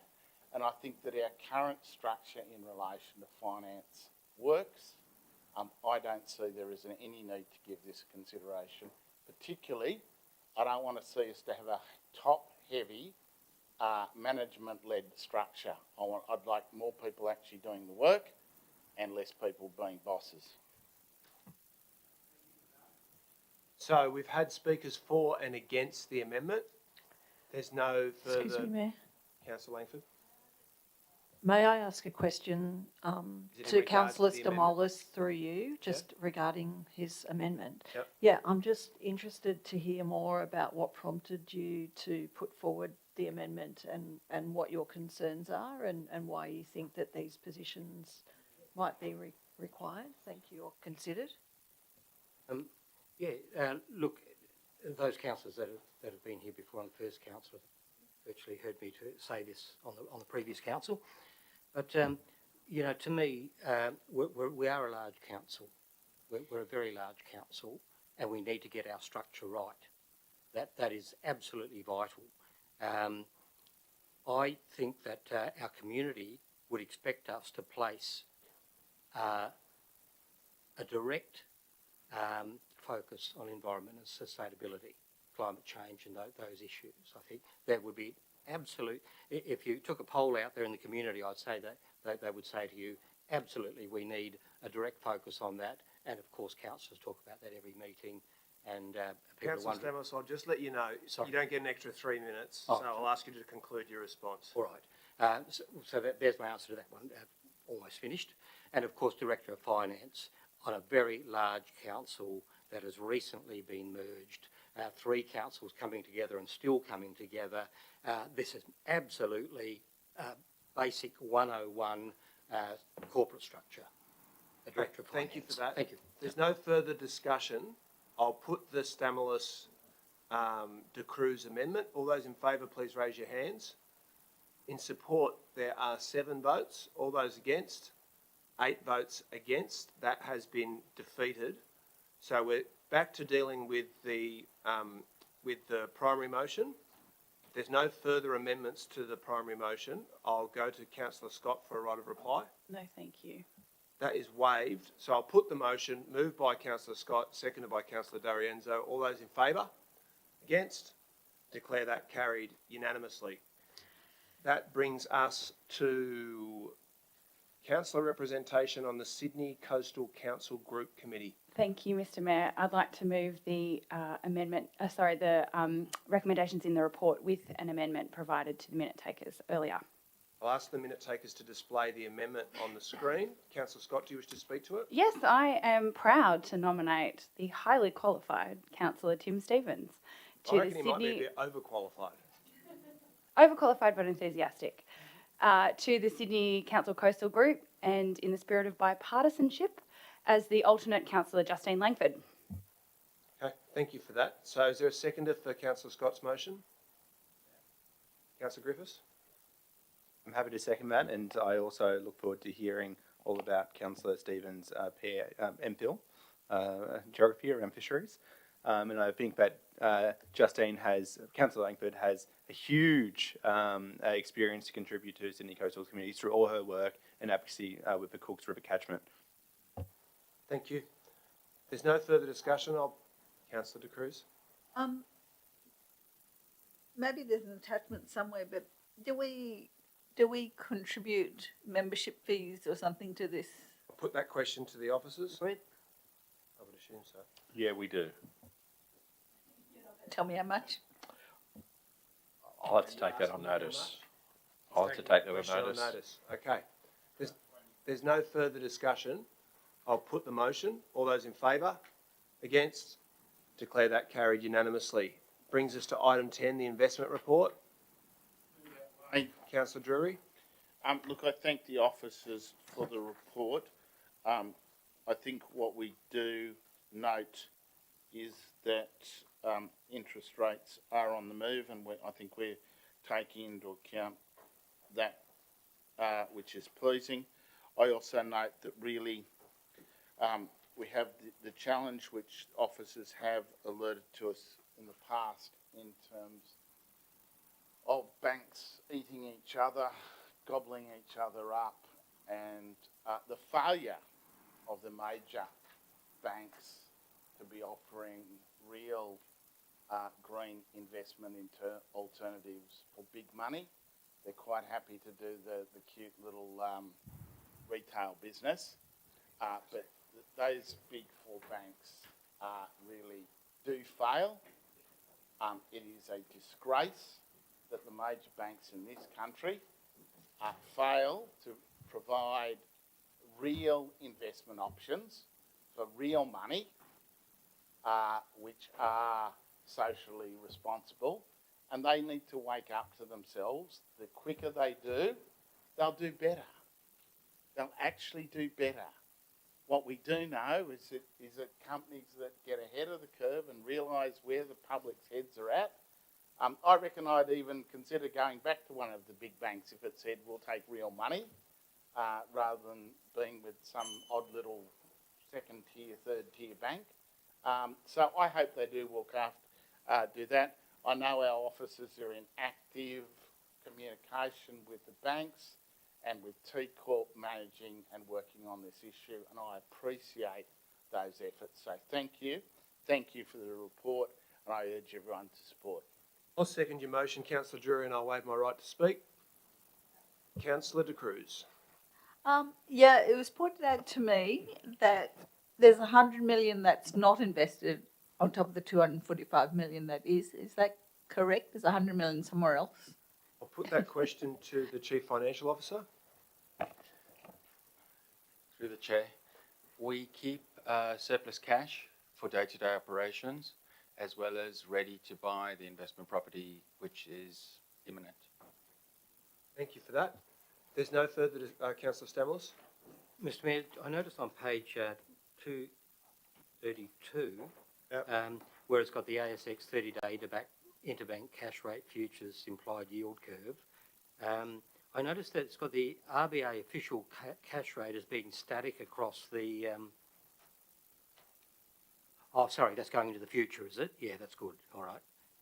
But you've got it static there going across to the January 2024. Is that a sort of an expectation, is it, or... I'll put that question to the officers. Through the chair, that's the outlook from our investment analysts. That's our outlook from the investment analysts. Right. Thank you for that. There's no further discussion. I'll put the motion. All those in favour?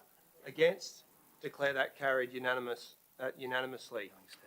Brings us to the Major Capital Projects Committee meetings and project summary report. Councillor Drury. Chair, could I thank our new Director of Infrastructure and also Stuart Hull for the approach that they've taken to this committee. I'd also like to acknowledge Councillors Lockie, Shetty and Dorenzo and yourself, Mayor, in terms of the constructive approach that has been taken to the more active oversight of our more major projects. Sometimes active oversight can be a pain in the butt if you're trying to get things done, but I do think we've had some very useful discussions. Certainly the councillors have been able to point out matters of concern that have been raised in the past, and also things that we see might be of concern into the future, and have a dialogue with the staff and look towards some solutions. I think coming up tonight are some solutions that have come out in relation to the Dulwich Hill fix-up that I think has come out of the better working relationship between councillors and our the staff managing our major projects. I'd like to see this as I think we could get this report a little bit better into the future. I think what keenly people want to know is a project on time and is it on budget? That's the key sort of thing. And let others who've either got the disposition or the madness to drill into the details. So I commend this. I thank the people who are participating in the committee and the staff for their cooperative approach. Very much, Councillor Drury, and thanks for the contribution you've been making to that committee as well. I agree, it's been very productive. Is there a seconder for the Second the motion. Councillor Scott? Do you wish to speak to it? To thank the members of the committee for the work that they're doing and the list of projects that they are overseeing that this council is moving assiduously through is really impressive. I think it is an opportunity for us all to reflect on exactly how much work is being done and just how much we have in progress right now. Huge achievements that we are delivering for our community, and thank you so much to the members of the committee for donating their additional time to oversee this amazing program. Thank you. Deputy Mayor. Is there anyone who wishes to amend the motion or to speak against it? If not, I'll put it. All those in favour? Against? Declare that carried unanimously. Brings us to item 12, updated annual disclosure. I'll move the acceptance of that. It went through. We're on to the motions. Now, which of the motions went through en bloc? It was item 15. That's all. I Okay. think. Item 13, raise the age. Ma'am? Yep. In Australia, we lock up children as young as 10. Kids in year 4. Almost 600 children. Instead of being in the schoolyard, they're locked up in prison cells. As a local muralist in Petersham notes on Crystal Street, despite 3% of the population being Aboriginal, they make up 53% of the children in jail. The mural's author, who was in jail, said, "Children's prisons hardens you. It brutalises you." And that's him speaking from his direct experience. When you look across the world, Argentina, Cuba, the age of criminal, the age of criminality is 16. Norway, Sweden, Denmark, 15. Japan, 14. North Korea, 14. Saudi Arabia, 12. And Australia, 10. But there's a movement in Australia calling for change, a national campaign to push every state, territory, federal government to change the law so that no children under 14 can be sent to prison. These includes National Aboriginal and Torres Strait Islander Legal Services, Change the Record, Human Rights Law Centre, the Law Council of Australia, Amnesty International, the AMA, Australian Indigenous Doctors Association, etc. There's a commitment from the ACT government, positive signs from federal and state governments. So let's be part of that change. Let's join the movement and let's activate the Inner West on this issue. And that's what this motion's all about. Councillors, I ask you to consider, how effective do you think prisons are at reforming criminals? What type of person were you at 10? Is that an appropriate age to send someone to jail? Or do you, like me, think this is an absolute stain on this country that should have been rectified a long time ago? I commend the motion to you. Thank you, Councillor Griffiths. Seconded, Councillor Drury. Would you like to speak to the motion? Yes, you're standing up.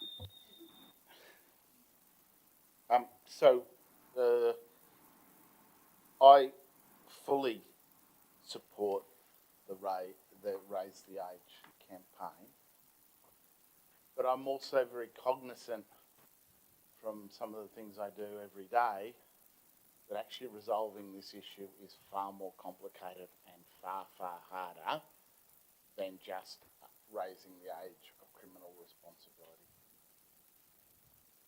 There are real challenges, both for schools and for parents and for cops and for community groups as to how we deal with some of the antisocial behaviour that occurs in kids much younger than it used to. I don't think that's a reason not to support this campaign. I support this campaign, but I also just think that raising the age is not some magic wand that's going to fix it. There is a considerable investment that is required to actually address some of the root cause problems, and that's the far bigger challenge. I know there are a lot of legal groups who think you change the law and you change society. That's happy horse shit. What we need to do is actually fundamentally change a lot of things about how we raise children, how we care for children, how we care for children who start exhibiting antisocial behaviours. And yes, antisocial behaviours are happening in children far younger than from the first time I started with young children and young people. Thank you, Councillor Drury. And from the Chair, may I thank you for your empathetic and considered comments and the professional skills you bring to this council. Is there anyone who'd like to speak against the motion now that we've heard two in favour? If not, I'll put that motion to a vote. All those in favour? Opposed? And I'll declare that carried unanimously. That brings us to item 14, keeping pets in rental homes. Councillor Griffiths. Thank you, Deputy Mayor. New South Wales tenancy law still allows for a blanket no pets clause in tenancy agreements. So landlords can continue to refuse requests for a pet for any reason, or no reason at all. Renters in New South Wales can negotiate with the landlord to get permission to get a pet. However, the final decision is up to the landlord unless it's an assistance animal, for example, a guide dog. The often arbitrary denial of permission for renters to have pets is indicative of a broader problem within the New South Wales rental system, the denial of autonomy to renters. Renters are often denied the opportunity to make basic decisions about, well, our homes, around things that owner-occupiers take for granted, whether or not to adopt an animal, and what type, as well as making basic changes to our homes like hanging pictures on the walls or gardening. Renters need autonomy and a dignity in our homes. The rules around pets have changed recently in some Australian states and territories to make it easier for tenants to keep pets. For example, a landlord may be required to go to a tribunal to refuse a pet. The New South Wales government has seen this trend and they're holding a public consultation on the topic of keeping pets in rental homes. The consultation's open till December 2, so I'm asking the Inner West Council, in its capacity as not only an advocate for Inner West renters, but also a landlord, to put in a submission to say that actually we think that a no blanket pets clause should not exist within the New South Wales Tenancy Act. Thanks. Thank you, Councillor Griffiths. Councillor Smith? I'd like to second this if I could, Chair. Second. Sorry, Councillor Smith is seconding the motion. Sorry, Councillor Atkins. I'd like to second this as well. I've already spoken previously in this meeting about some of the challenges facing renters. There are a lot. This is one of them. I know it's a complex issue that does require some consultation, and it's good to see that the New South Wales government is taking that initiative to help hopefully align New South Wales with other jurisdictions. So I'd be very happy to see Inner West Council make a submission to that process. Thank you, Councillor Smith. Councillor Griffiths, can I just ask you a quick question? Noting that the Mayor moved a mayoral minute earlier in the meeting requesting a report from officers identifying how we can propose regulatory and legislative changes to the following objectives and ask for a report back. Can I just clarify, with regard to point 3 of your motion, which is support a change to the New South Wales tenancy law, would you be happy to incorporate any request for advocacy that you have in Councillor Burns' report that he's asked for our officers to identify ways we can support changes? I don't think I would because of the time requirement of December the 2nd, which is not that far away.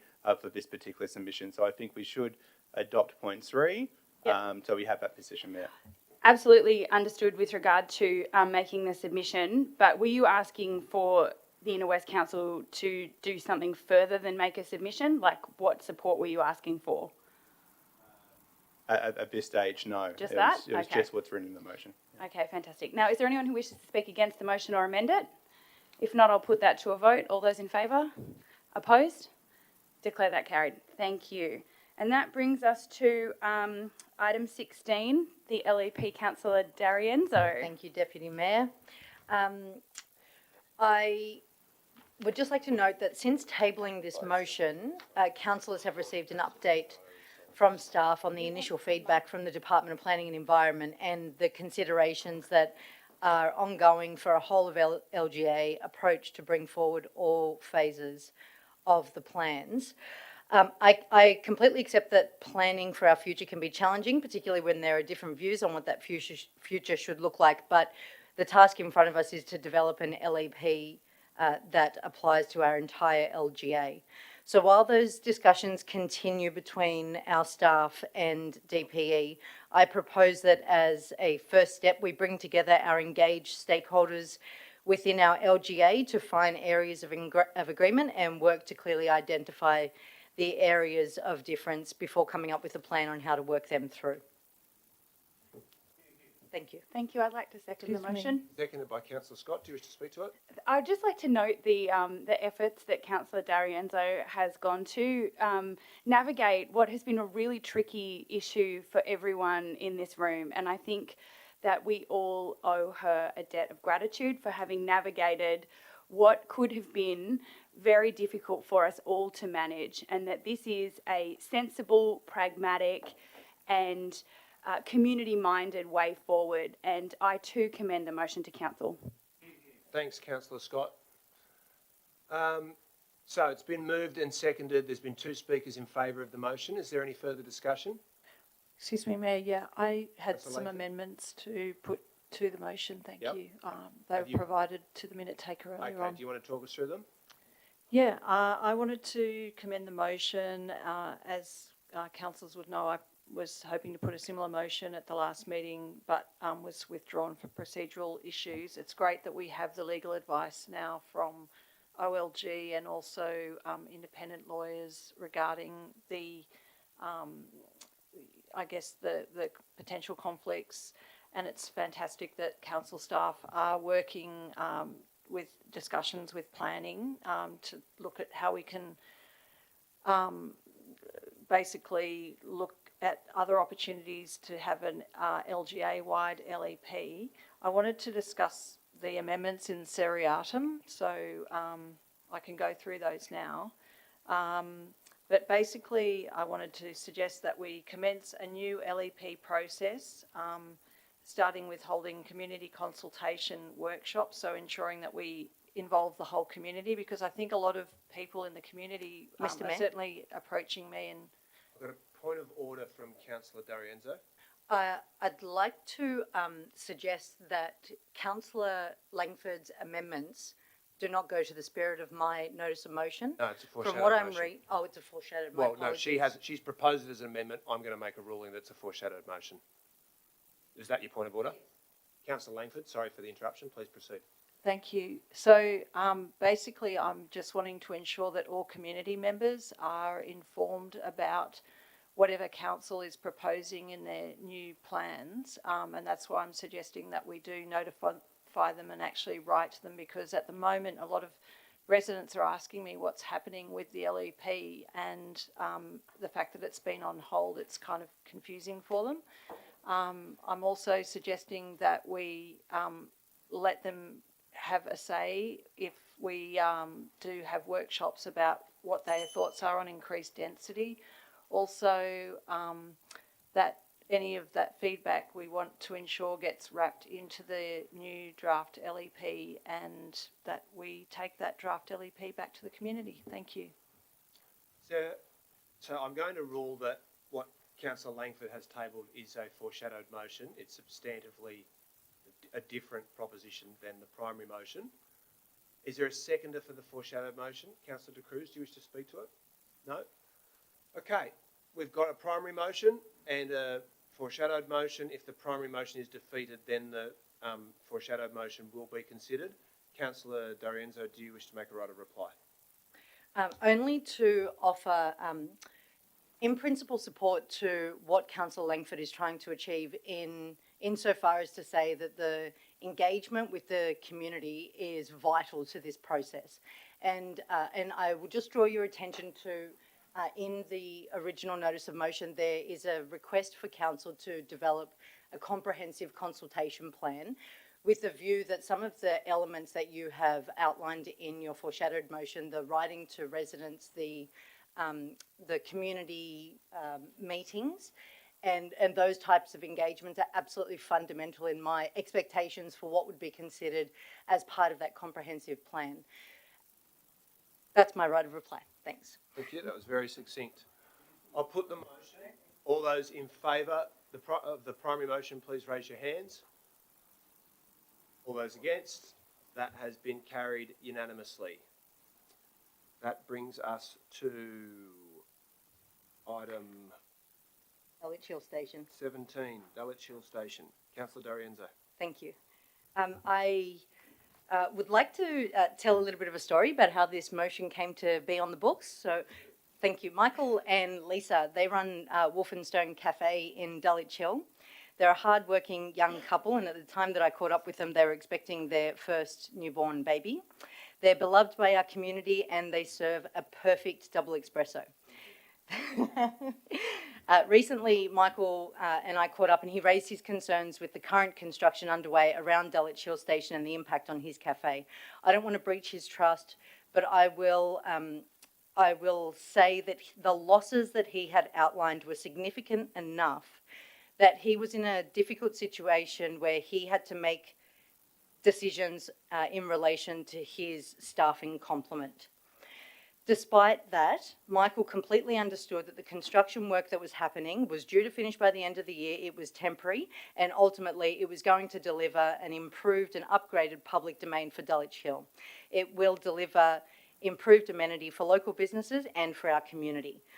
But Michael, in that conversation, shared with me his very serious concerns about the plans to remove some of the parking spaces on Wardell Road and around Dulwich Hill Station. I asked him why he cared so much about losing not that many parking spots and why he hadn't addressed the issue earlier in the planning process.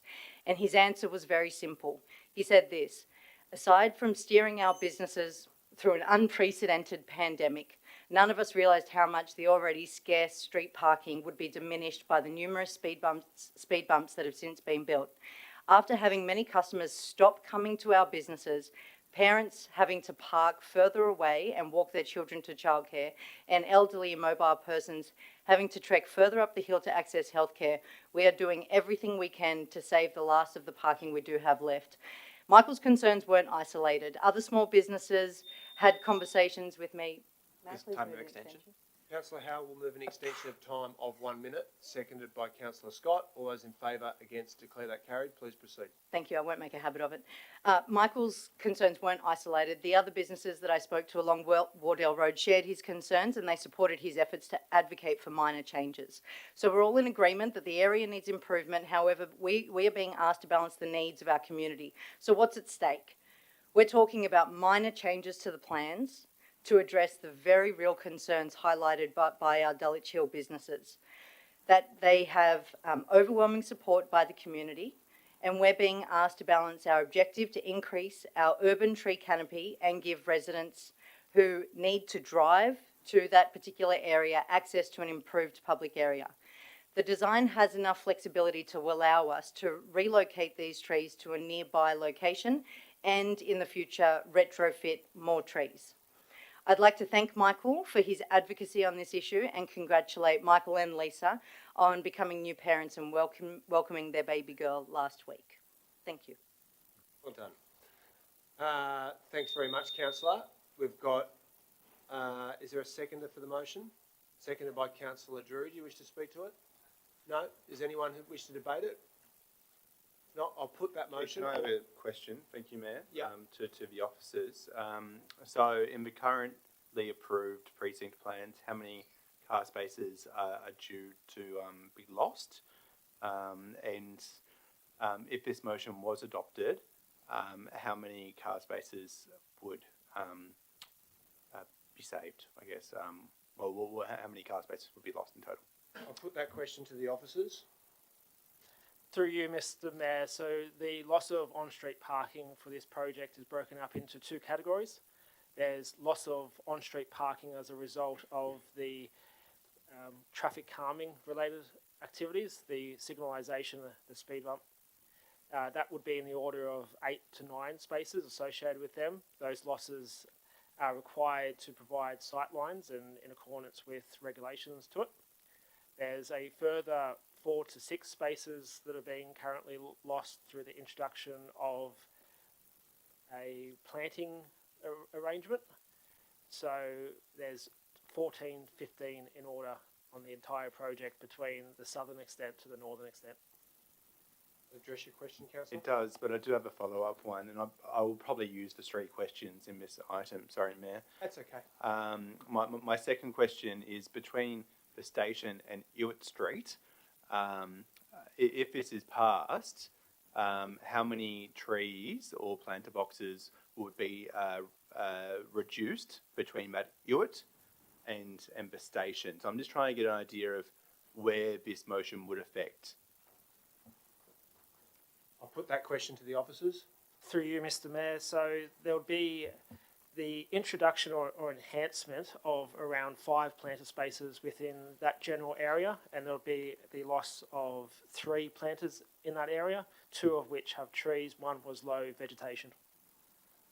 Thank you for that. Do you want to use your third question? No, Councillor but I will speak to the motion, and I'm very sympathetic to the concerns outlined by Councillor D'Arienzo and what you've just spoken about and the needs of local businesses in the area. But when I'm thinking of that high street, I really do see the potential for green infrastructure to really improve the livability and the use of that high street, making it a nice place for people to go to the local cafes there and just be around that high street a bit more. And I think that's a finding which would probably come out of the Main Street strategy, which that's just a guess, but I think studies actually really kind of support that. And I also think around what is the major use, where do the users come from? Well, generally pedestrians coming out of a station. I understand that there's some disagreement, but I think that would definitely be even more the case with the metro and increased train lines going through there. So I guess my main concern is really that patch that's on the slope, which is very bare, really needs to be revitalised. And I don't think, although I support with 1 and 2 of this motion, I would not want parts of the project to not go for that part of the high street, which I think would be beneficial. Thank you for that. Excuse me, Mayor. I'd also like to speak. Yes, Councillor Thank Winston. you. Yeah, I totally empathise with the incredible disruption that the businesses along Wardell Road and residents have experienced during the precinct upgrade, and also the WestConnex project. And I've also been speaking to various business owners, and I know that for some particular businesses, parking is really important. The construction workers have been taking up a lot of the space, and what I'm concerned about is that we had a community consultation and we committed to seeing that plan through, and rolling it back at this stage I think is a bit reactive and problematic. I think that that area has so much hard surface in it, and having those green spaces to soften it and slowing the traffic down is what we want to achieve. We want to actually encourage more people to walk there and encourage the active transport and soften the area. I think that I believe that the planter boxes have already gone into Dudley Street, so it would really only be the Wardell Road that could be considered. But I think that what I would like to suggest is that we proceed with the plans as agreed as notified, and then if needs be, we can review once all the construction is over, because while the WestConnex work is going ahead, it's just all those parking spaces are going to be taken up. There's no two ways about it, and it will have an impact on businesses, and I don't believe that taking out trees is the best way to solve it. I think that we should, and also if we were to change it, I think that we have a duty to actually go back to residents and consult with them. I don't think it's okay just to change the plans to that extent without giving them the opportunity to feedback. Thank you. Thank you very much for that. Councillor Drury. Look, I'd like to thank Councillor Lorenzo for bringing forward this, but also for sitting down and doing the hard work of looking at those plans and working with staff to look at what were the opportunities to provide parking, but to maintain the vision of that precinct, which is to slow down the traffic and to green it up. And I think options actually that are being actively considered by the staff as a result of that representation, as a result of actually going to the sites, talking to people and then sitting down with the engineers and working it through, include there's some traffic, there's some parking restrictions that maybe we can have a look at that can provide us with some additional parking. I think what is being considered is the removal of one or two planter boxes that do seem to stick out like, it seemed a little anomalous in terms of the plans anyway. And look, to be frank, I don't think I was fully aware of all the parking loss that would have occurred when we had the initial discussions and when we had the consultation with the community. I think as we became more aware of that, and certainly all those utes clogging up the parking at the moment didn't help, we needed to look at going forward. I don't think this is a substantial change to the plan. I don't think we need to go back and talk to everyone again. I think we just need to crack on. The project's almost finished. Let's As finish is it your up. time. Thanks, Councillor Drury. Okay, we've ventilated the issues, I think, pretty well. No, I've got something. No, we haven't? Haven't. Okay. I thought Councillor Drury was actually going to allude to this, but I was just wondering what parking restrictions there are in that vicinity. I'll put that question to the officers. Through you, Mr. Mayor, there's a variety of traffic regulations on Dudley through Wardell. There's 1p to 6 p.m. in some instances. There's a variety of others which I'd need to take on notice. And have those been, okay, we've had rangers attend and those being enforced and that hasn't been sufficient?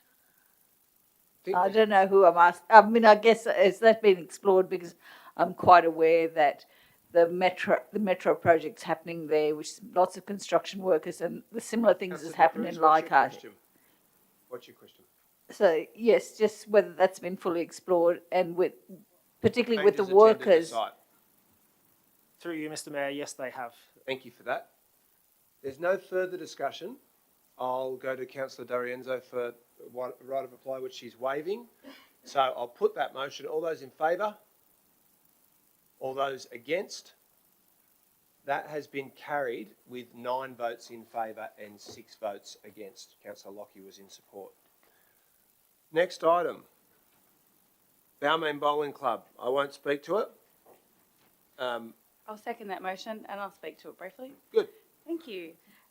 It is a tragedy that Australia's oldest bowling club remains closed.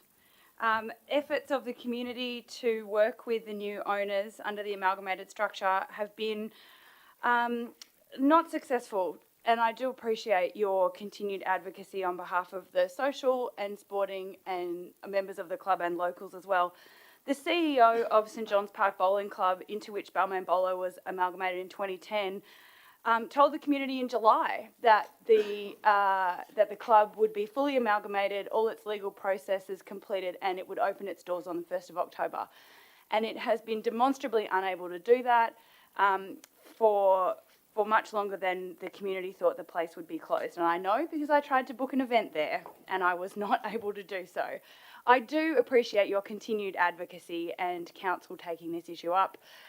Bowling is something that keeps older people active, it keeps younger people locally connected. Our local bowling clubs are an institution and we should seek to have as many of them seated throughout the community as possible, and I very much commend this motion in support of the continued existence of Balmain Bowler. Is there anyone who wishes to speak against the motion or to amend it? If not, I'll put that. All those in favour? Against?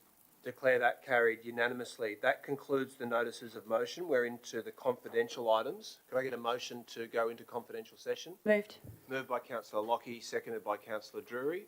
All those in favour? Against? Declare that carried unanimously. I'll ask the officers to let us know when the broadcast has been stopped.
We're live for our fans again.